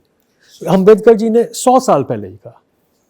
The thing is that, so if you ask me what is the largest development failure, ये जो manufacturing का नहीं करना, low skill, उसका एक और impact हुआ Saurabh ji, that is on female gender empowerment. क्योंकि लो स्किल मैन्युफैक्चरिंग जो है it is heavily female employment intensive. आप देख लीजिए बांग्लादेश में they specialised in clothing. 80% of the employment in clothing sector जो एक्सपोर्ट भी करते हैं, फीमेल पार्टिसिपेशन. तो the failure to develop low skill manufacturing has had massive consequences for not just providing employment for everyone, but for providing employment for women in particular. और that is why I feel कि जब अभी debate होती है, हमें services करना चाहिए कि whatever, हमें सब कुछ करना चाहिए, ठीक है, पर manufacturing employment, still we have one last chance to try and get this. जैसे अभी तमिलनाडु में जो है, they're attracting a lot of investment in manufacturing. So the question now is, अगर तमिलनाडु और कर्नाटक ऐसे investment attract कर सकते हैं manufacturing, why can't the Hindi heartland?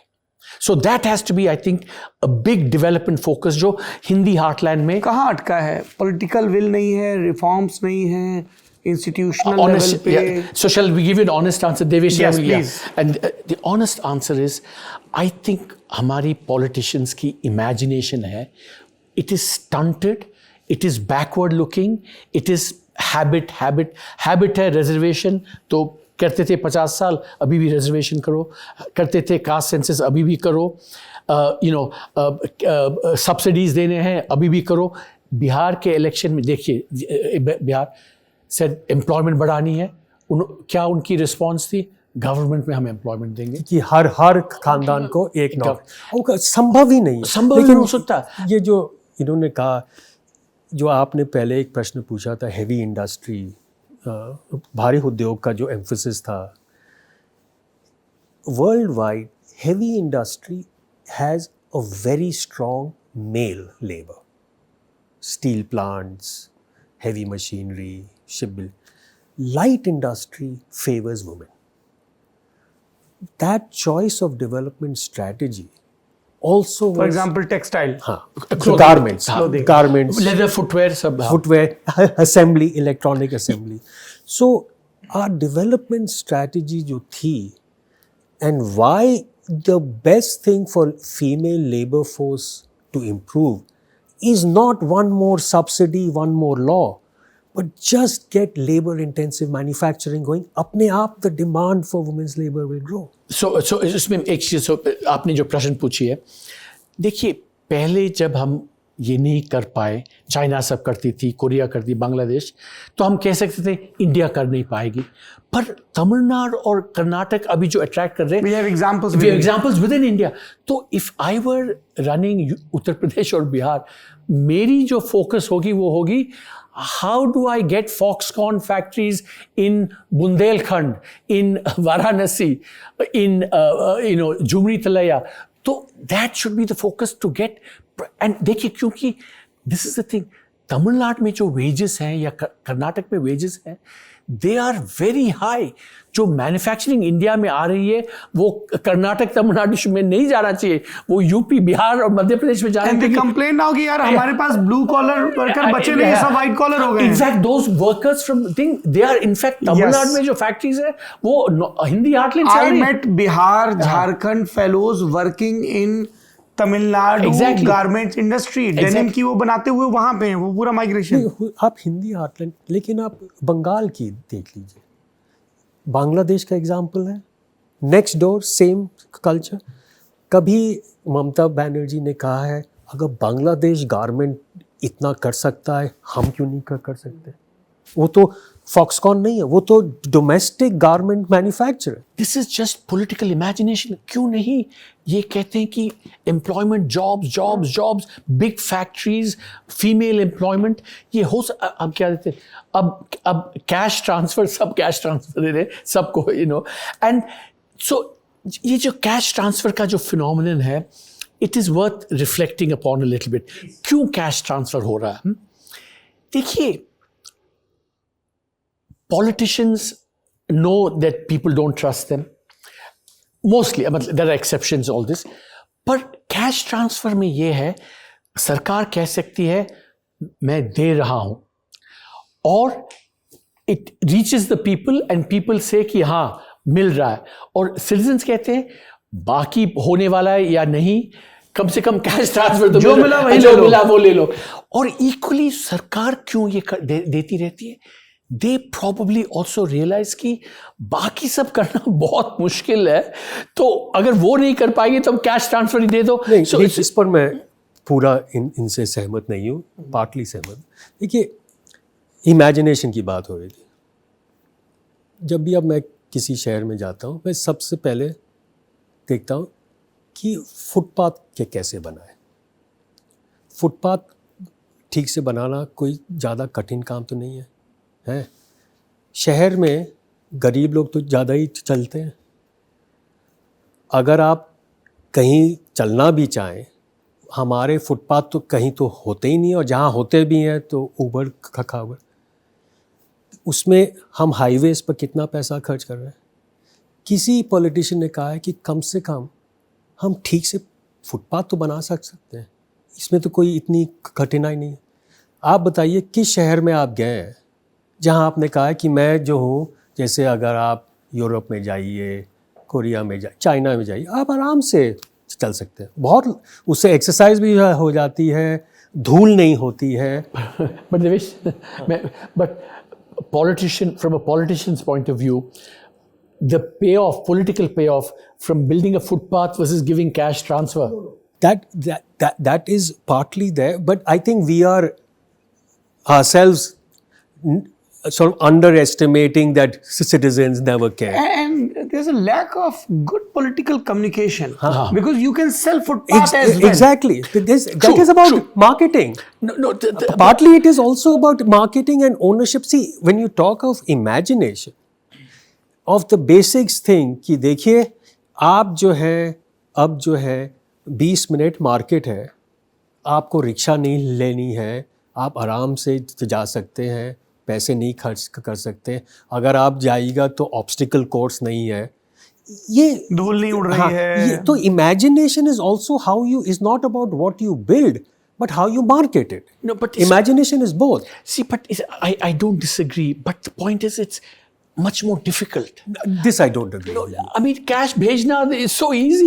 Or the others, the नहीं, cash लैक ऑफ विजन है लेकिन नहीं cash वो जापानी कहावत है ना कि भूखा है तो एक ऑप्शन है मछली दे दो, दूसरा है कि मछली पकड़ना सिखा दो। हाँ तो हम मछली पकड़ना नहीं सिखा रहे हैं, ठीक है अच्छा मछली ले जाओ। No, but that's true.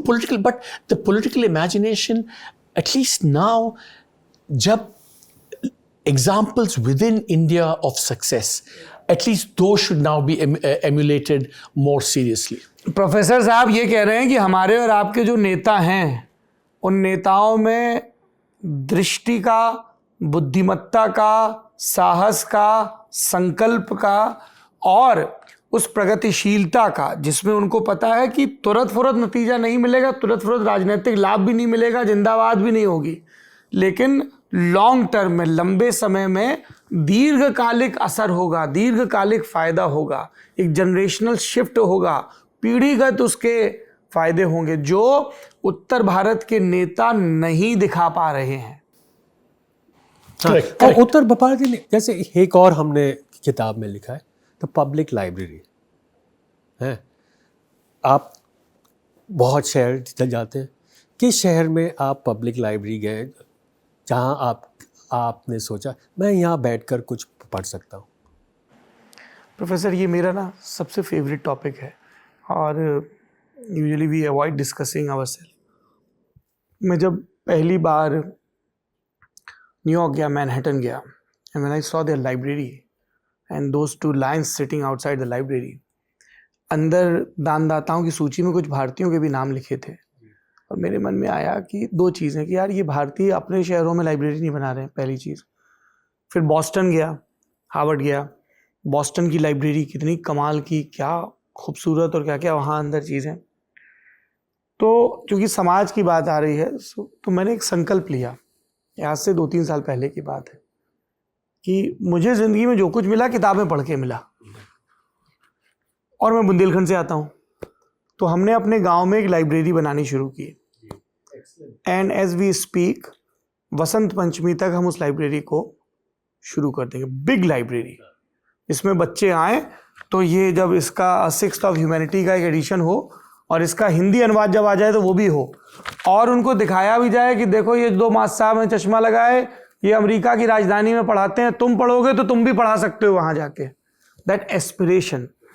लेकिन यू आर वेरी राइट, हमारे यहाँ शहरों के नियोजन में, शहर के केंद्र में एक बड़ा ऑडिटोरियम हो, एक बड़ी लाइब्रेरी हो, एक बड़ा स्टेडियम हो, खेल हाँ नहीं, ये मैंडेटरी चीज़ें होनी चाहिए। हमारे यहाँ जब सेक्टर कटे हैं तो सब स्पोर्ट्स की फैसिलिटी ये नहीं है अनफॉर्चुनेटली। ये जो नेशन बिल्डिंग चैप्टर है, नेशन बिल्डिंग के लिए पब्लिक स्पेसेस जिसे बोलते हैं, पार्क्स, पेवमेंट्स, पब्लिक लाइब्रेरीज, ये पब्लिक स्पेसेस हैं।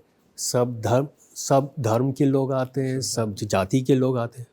भाई जो गरीब इंसान है वो अपने बच्चों को कहाँ ले जा सकता है? क्लब तो नहीं ले जा सकता है, तो हम क्यों नहीं अच्छे पार्क उनके लिए बना सकते? अगर जो गरीब इंसान की अगर लड़की है, घर में जो है जगह नहीं है पढ़ने के लिए, अगर पब्लिक लाइब्रेरी हो आराम से पढ़ सकती है, तो इसमें हमारी जो है क्यों नहीं हम इन चीज़ों पर इन्वेस्ट करते हैं? और इसमें जो है सोशलिस्ट पार्टीज़ को तो ज़्यादा ही इन्वेस्ट करना चाहिए, लेकिन उन्होंने जो भी था उसको भी तो तोड़ दिया। तो जैसे देवेश कह रहे हैं जो पब्लिक स्पेस का, सौरभ जी जो सिंगापुर में ली क्वान यू की बहुत बात करते हैं जी, और वो कैसे हुआ, the most important thing he did, क्या आपको मालूम है? पब्लिक हाउसिंग में, मतलब वेरी डिसएग्रीगेटेड, एवरी ब्लॉक में देयर शुड बी चाइनीज, मले, Indians living together, because he said agar nation building we have to get a Singaporean mentality, not a Chinese or an Indian or this. You have to live together, and that was one of the key achievements that he did to create a sense of nation. That's why जो public spaces है, I mean, one of the consequences and tragedies of not having education, public education, जो primary education, अगर सब बच्चे primary school में आते, तब differences also would have gotten, more things. They would have learned to celebrate plurality. In fact, हमारे देश में the one space where ये सब नहीं होता वो रेलवे ट्रेन में है. अगर हम थर्ड क्लास ट्रेन में then लेकिन अब तो हम देखिए, Singapore is very capitalist. 70% of housing is public housing. 70%. And हम क्या करते हैं? Everything is not about who we can include, but who we can exclude.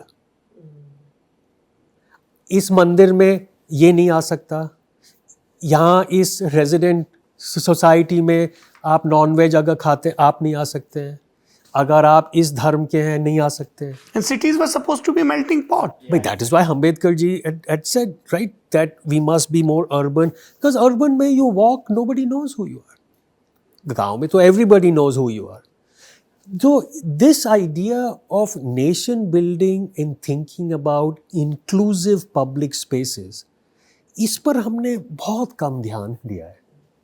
Part 3 है स्टेट, सोसाइटी एंड डेवलपमेंट, जिसमें इस पे एक तो बात की गई कि स्टेट एक रोबस्ट फाइनेंशियल सिस्टम भी है, प्रोवाइडर भी है, वो बड़ी चीज़ें भी मैन्युफैक्चर करेगा, वो सॉफ्ट चीज़ों की भी डिलीवरी करेगा, एजुकेशन, हेल्थ, और उसी क्रम में आप इम्प्लीमेंटेशन के मैकेनिज्म पे बहुत बात करते हैं और ब्यूरोक्रेसी, इनका आपस में ताल्लुक कैसा होगा. कई लोग ये कहते हैं कि आज़ाद भारत में ये जो एक ब्रिटिश स्ट्रक्चर था ब्यूरोक्रेसी का, इसने बहुत बचा के रखा, क्योंकि पॉलिटिशियंस शॉर्ट टर्म गेन की तरफ देखते थे एंड ब्यूरोक्रेट्स हेल्प देम. पर कई लोग कहते हैं कि इसकी वजह से एक अलग किस्म की लिथार्जी भी आई है, और अब जो एक सिलेक्टिव लेटरल एंट्री, या जैसे आपका ही अपॉइंटमेंट कि आप भाई ये एक विद्वान व्यक्ति है, आए सरकार के साथ काम करें, उसकी गुंजाइश कम होती गई. How do you look at this? So देखिए, जब आज़ादी आई, Nehru ji wanted to abolish the ICS, the civil service, because it was part of the colonial state. It was Sardar Patel who insisted that it be kept. Now, why did he? 1957-58 में देश में इतना chaos था and डर था इन लोगों, 47-48, इतना डर था कि ये केओस हो रहा है कि ये नया देश विल ब्रेक अपार्ट. सो जो चैप्टर 2 में हम बोलते हैं order requires N administrative structure, and you can not make an administrative structure in the middle of chaos. So the short-term thing was, how do you keep order? These people know how to keep order. Let us first get that.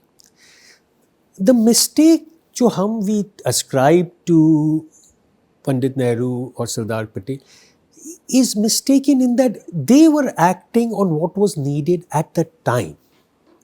The mistake is later on, as circumstances change, हमने, why didn't we change?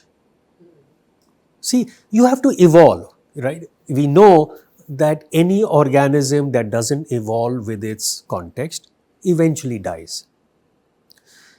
Our mistake is not necessarily the initial choices which we tend to blame, but why we didn't adapt and change as circumstances changed. हम इसे कहते हैं चक्रव्यूह challenge. We can get in but can't get out. So वो जो है, जो भी स्ट्रक्चर्स थी मिनिस्ट्रीज़ की, BDO, तहसीलदार, वो सब जो है, वो structures how to change, evolve, जिसे हम बोलते हैं पब्लिक एडमिनिस्ट्रेशन, किसी का कोई ध्यान है ही नहीं उस पर. हमने जो है, केंद्रीय सरकार ने एक फर्स्ट एडमिनिस्ट्रेटिव रिफॉर्म्स कमीशन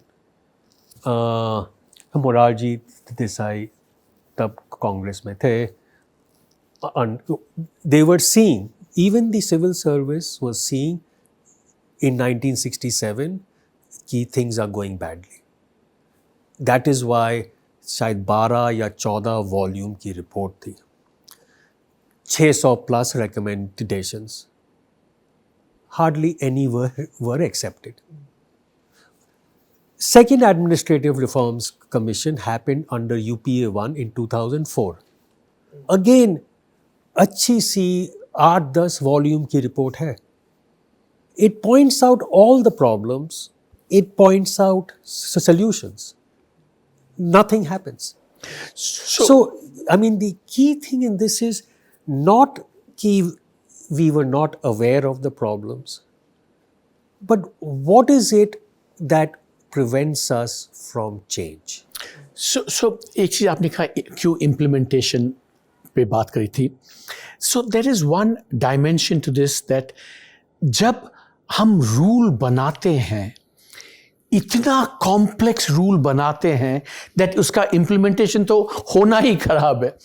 जैसे इंडस्ट्रियल लाइसेंसिंग हमने करी 50, आई मीन उसमें करीब ये कंट्रोल किया, वो कंट्रोल किया, क्योंकि इसको कंट्रोल किया, कॉम्पनसेशन इसको कंट्रोल करना पड़ेगा.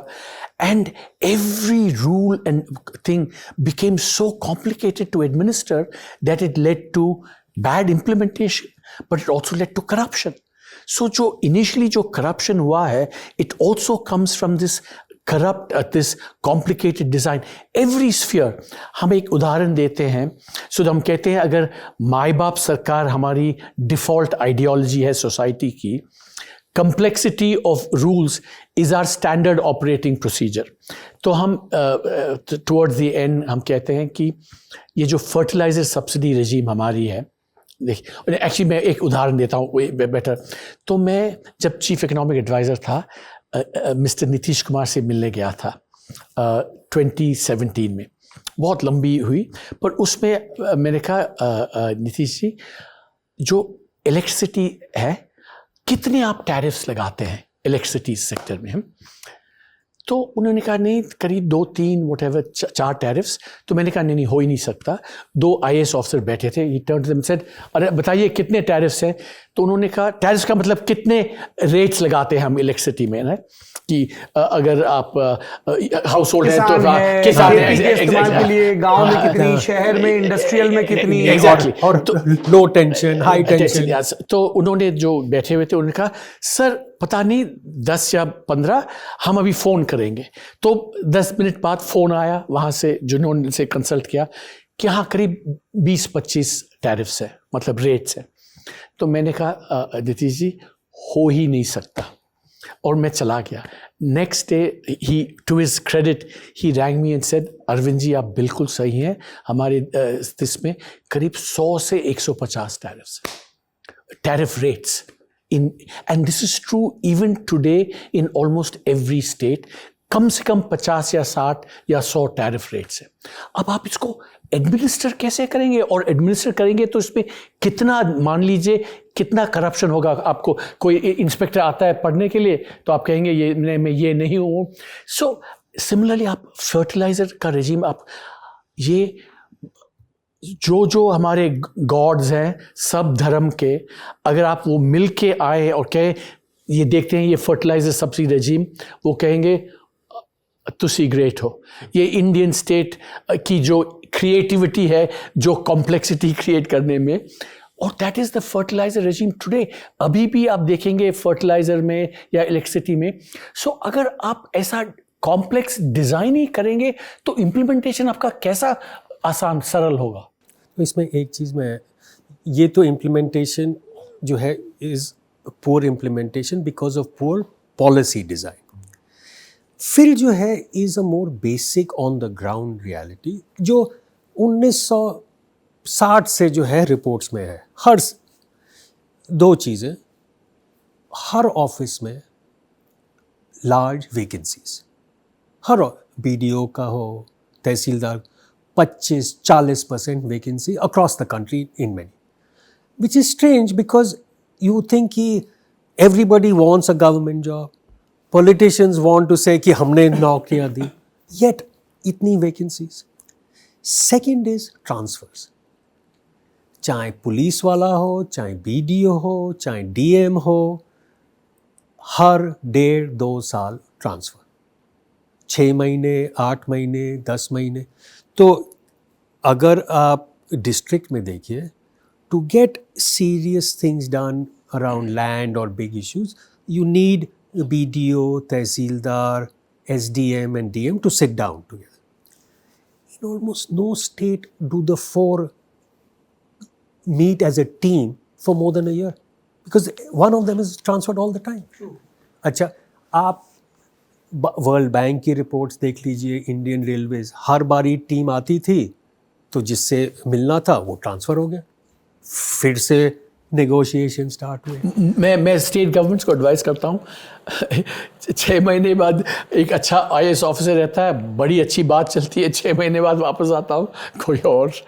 तो ये जो है, this is not that difficult.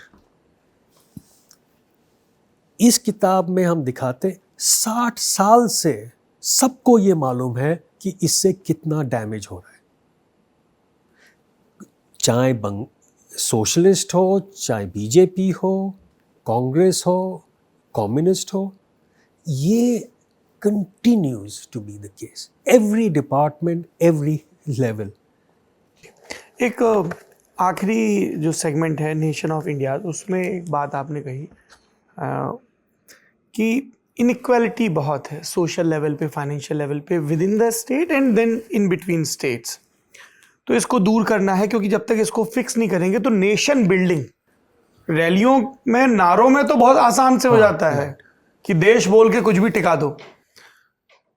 पर आपने इसमें एक कॉशन दिया है, एक राइडर दिया है कि एक जो यूनिफॉर्मिटी इम्पोज करने की कोशिश की जा रही है, that will not help. Can you please explain it to our viewers? So तो फर्स्ट इज, जो जहाँ हमने वार्तालाप शुरुआत की थी कि about order and nation building,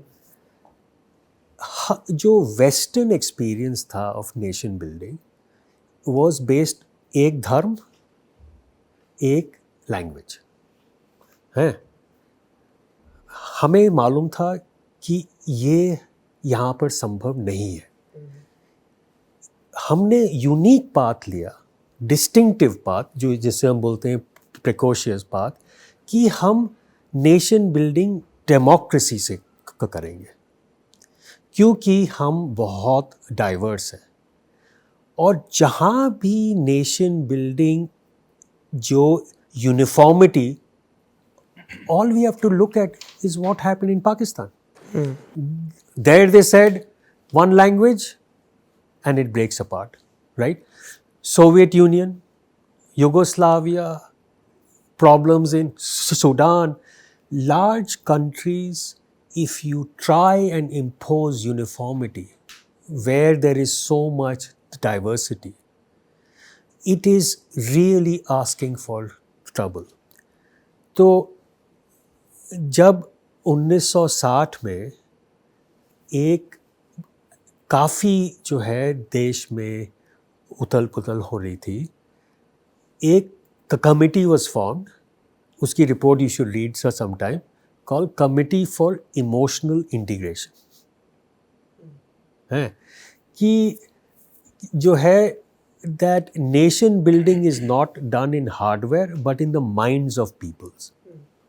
सो उसमें जो है दिस आइडिया ऑफ जो डेमोक्रेसी की इनहेरेंट फीचर है, how do you make compromises, how do you create consensus, knowing you will never get everything you want, but broad agreement. That was a general feature of our polity.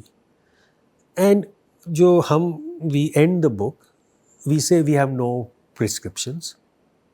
Everyone can prescribe easily, but just one. जो doctors को बोलते हैं ना, Hippocratic oath, do no harm. Nation building is fragile. You have to be very, very careful about imposing without getting consensus, compromise among your many diverse constituents. चर्चा जरूरी है, बिना चर्चा के नहीं होगा। So सौरभ जी, so आपने कहा ये यूनिफॉर्मिटी के बारे में, one of the most striking findings in this book, लोग कहते हैं कि चाइना इतनी फास्ट ग्रो कर रही है, हम फास्ट नहीं ग्रो कर रहे हैं, पर हम दिखाते हैं किताब में 1/3 of India, southern states, West and Haryana, grew as fast as China and for as long. देखिए, so you can no longer say why does India not grow as fast as China, but why 2/3 of India doesn't grow as fast as the 1/3 of India, which is actually growing as fast as China. Now, ये कब शुरू हुआ? ये जो rapid growth of the southern states around 1980. क्यों 1980 में शुरू हुआ? क्योंकि जो 1950 से 1980 जो यूनिफॉर्मिटी थी, सेंट्रलाइजेशन जो थी, that started to change. तो states got agency. उसके पहले प्लानिंग सब वहीं से सेंटर से डिक्टेट होता था, फिजिकल रिसोर्सेज सेंटर से आती थी, politically Congress was everywhere, but when automatically there was decentralization, individual states got agency, and because that centralization broke, they were able to grow so rapidly. So one lesson is you have to give more space for people. Point number 1. अभी जो point number 2, अभी जो labor codes अभी जो आए हैं, बहुत अच्छा रिफॉर्म है ये है, पर अगर if we impose either a common minimum wage or too high a minimum wage, जो उत्तर प्रदेश में जो opportunities है और तमिलनाडु के जो opportunities है, they will be very different. And you must not set wages that don't allow this diversity to get expressed. The last thing I would say is, what is one of India's greatest achievements is that central in the early things, हम कहते हैं किताब में, in the early years, centralization हुआ a lot, but vis-a-vis the states, we allowed linguistic identity to flourish, right? So that was one of our greatest successes. So we should take a cue from that and say, let diversity flourish, but let us have mechanisms like democracy, accommodation, compromise, cooperative federalism जो कहते हैं, but that requires trust. अगर मैं south में आपको trust नहीं कर पाऊंगा या सोचूंगा कि आप मेरे खिलाफ लैंग्वेज इम्पोज करेंगे या जो कंपनी मेरे पास आना चाहती थी वो कहीं और आपने बेच दिया, तो ट्रस्ट नहीं रहेगी. सो जब देवेश ने कहा, हमारी लास्ट चैप्टर कहती है do no harm, these are the things where we should do no harm. Trust है, उसको तोड़ो नहीं. स्पिरिट ऑफ कॉम्प्रोमाइज है, तोड़ो नहीं. हार्मनी है, तोड़ो नहीं. I hope our politicians watch this interview and then they reach out to you and ask for your time. राजदंड पर हमारे यहाँ पुराने ज़माने में राजा जहाँ बैठता था ना, गुरु उससे ऊपर बैठता था, क्योंकि उसको कोई लेना देना नहीं है तुम्हारे टीम झाम से, उसको सत्य कहने में संदेह नहीं है, तो वो ज्ञान दंड हमेशा ऊपर रहना चाहिए. अब क्लियरली नहीं है. तो uniformity we should not think only at the national level. UP जो है is the 7th largest country in the world by population. So states should allow within states diversity. Ki Varanasi wants to do something, Moradabad wants to do something, Kanpur wants to go a different way. These are large cities with millions of people. Let them compete with each other. Let them come up with ideas and you empower them. Exactly. What we can do for you so that you compete in a better way within the state. और इसमें एक चीज़ है, हम कहते हैं इसमें कि हम सब कहते हैं बेसिकली जो खराब आदतें हैं केंद्र सेंट्रल सरकार पे हम ब्लेम करते हैं, but all the things that they do badly, state governments replicate them and do as badly, If not worse. If not worse. So it's not just that the central government को message देना चाहिए तोड़ो नहीं जो है, it's a message that also state governments should do. जिम्मेदारी सबकी है। आखिरी में मैं ये जो दो प्रोफेसर साहब हैं उनकी ही पंक्तियां पढ़ देता हूं, बड़ी ज़रूरी हैं देवियों और सज्जनों हमारे और आपके लिए। Our aim is to change the way people think about India, which is facilitated by the comparative perspective. तुलनात्मक अध्ययन, पूरी दुनिया में क्या अच्छा हो रहा है क्या बुरा, और देश के अंदर क्या अच्छा हो रहा है क्या बुरा, इससे सीखने की बहुत ज़रूरत है। ना तो उस फालतू किस्म के गुरूर में पढ़ना कि हम विश्वगुरु हैं, हमको सबका आता है। विश्वगुरु के यहाँ 70-80 करोड़ लोगों को मुफ्त अनाज नहीं बांटना पड़ता है, वो 70-80 करोड़ लोग काम पर निकलते हैं और फिर पूरी दुनिया में उनके काम का लोहा होता है। और ना उस चक्कर में पढ़ना है कि भारत में तो कुछ हो ही नहीं रहा, सब खत्म हो गया, ये भी सही नहीं है। बहुत कुछ हो रहा है, बहुत तरक्की हो रही है पहले के मुकाबले। अगर आप कंपैरेटिव करेंगे तो चीज़ें बेहतर भी हो रही हैं। जिसको ये लोग कहते हैं we want to avoid reductive sensationalism. हम इस तरीके के किसी भी लोक लुभावनवादी या सनसनी पैदा करने वाले मुहावरों से बचना चाहते हैं जो बहुत ध्रुवीय राय दे रहे हो, जैसे बोथ एपोकलिप्टिक कि इंडिया इज ब्रोकन और effusively gushing that India is the next super power. इस तरह के अतिरेकों से बचें, सीखें, सिखाएं और कुछ ठोस करके दिखाएं। AQI की राष्ट्रीय राजधानी क्षेत्र के इर्द गिर्द ऐसी तैसी हो रखी है, तो ये बहुत ज़रूरी है कि देश योग के बारे में बात करे 365 दिन, लेकिन इन नथुनों से जब हम प्राण वायु भीतर लेंगे तो हमारे फेफड़े कराहे नहीं।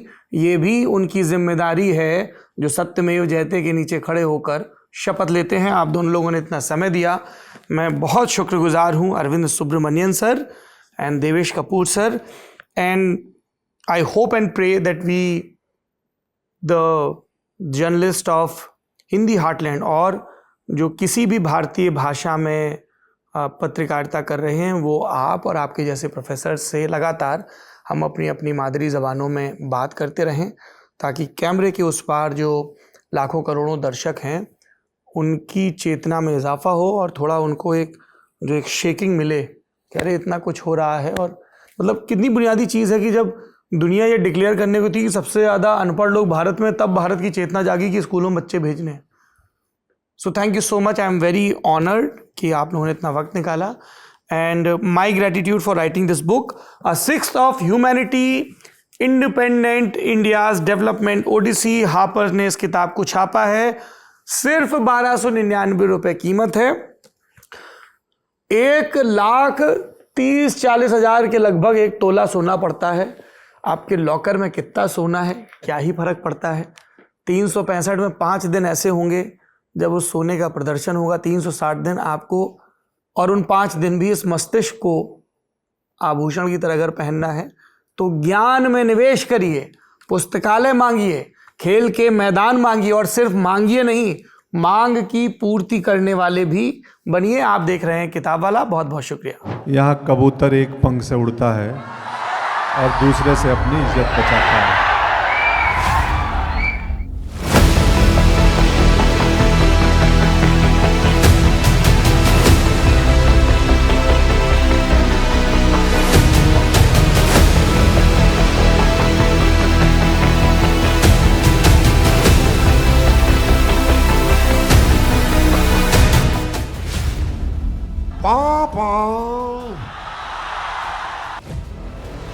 रील नहीं, बिहार वाली रियल वाइब्स चाहिए तो 10 जनवरी को आइए बापू सभागार पटना, जहां सजेगा लल्लन टॉप अड्डा।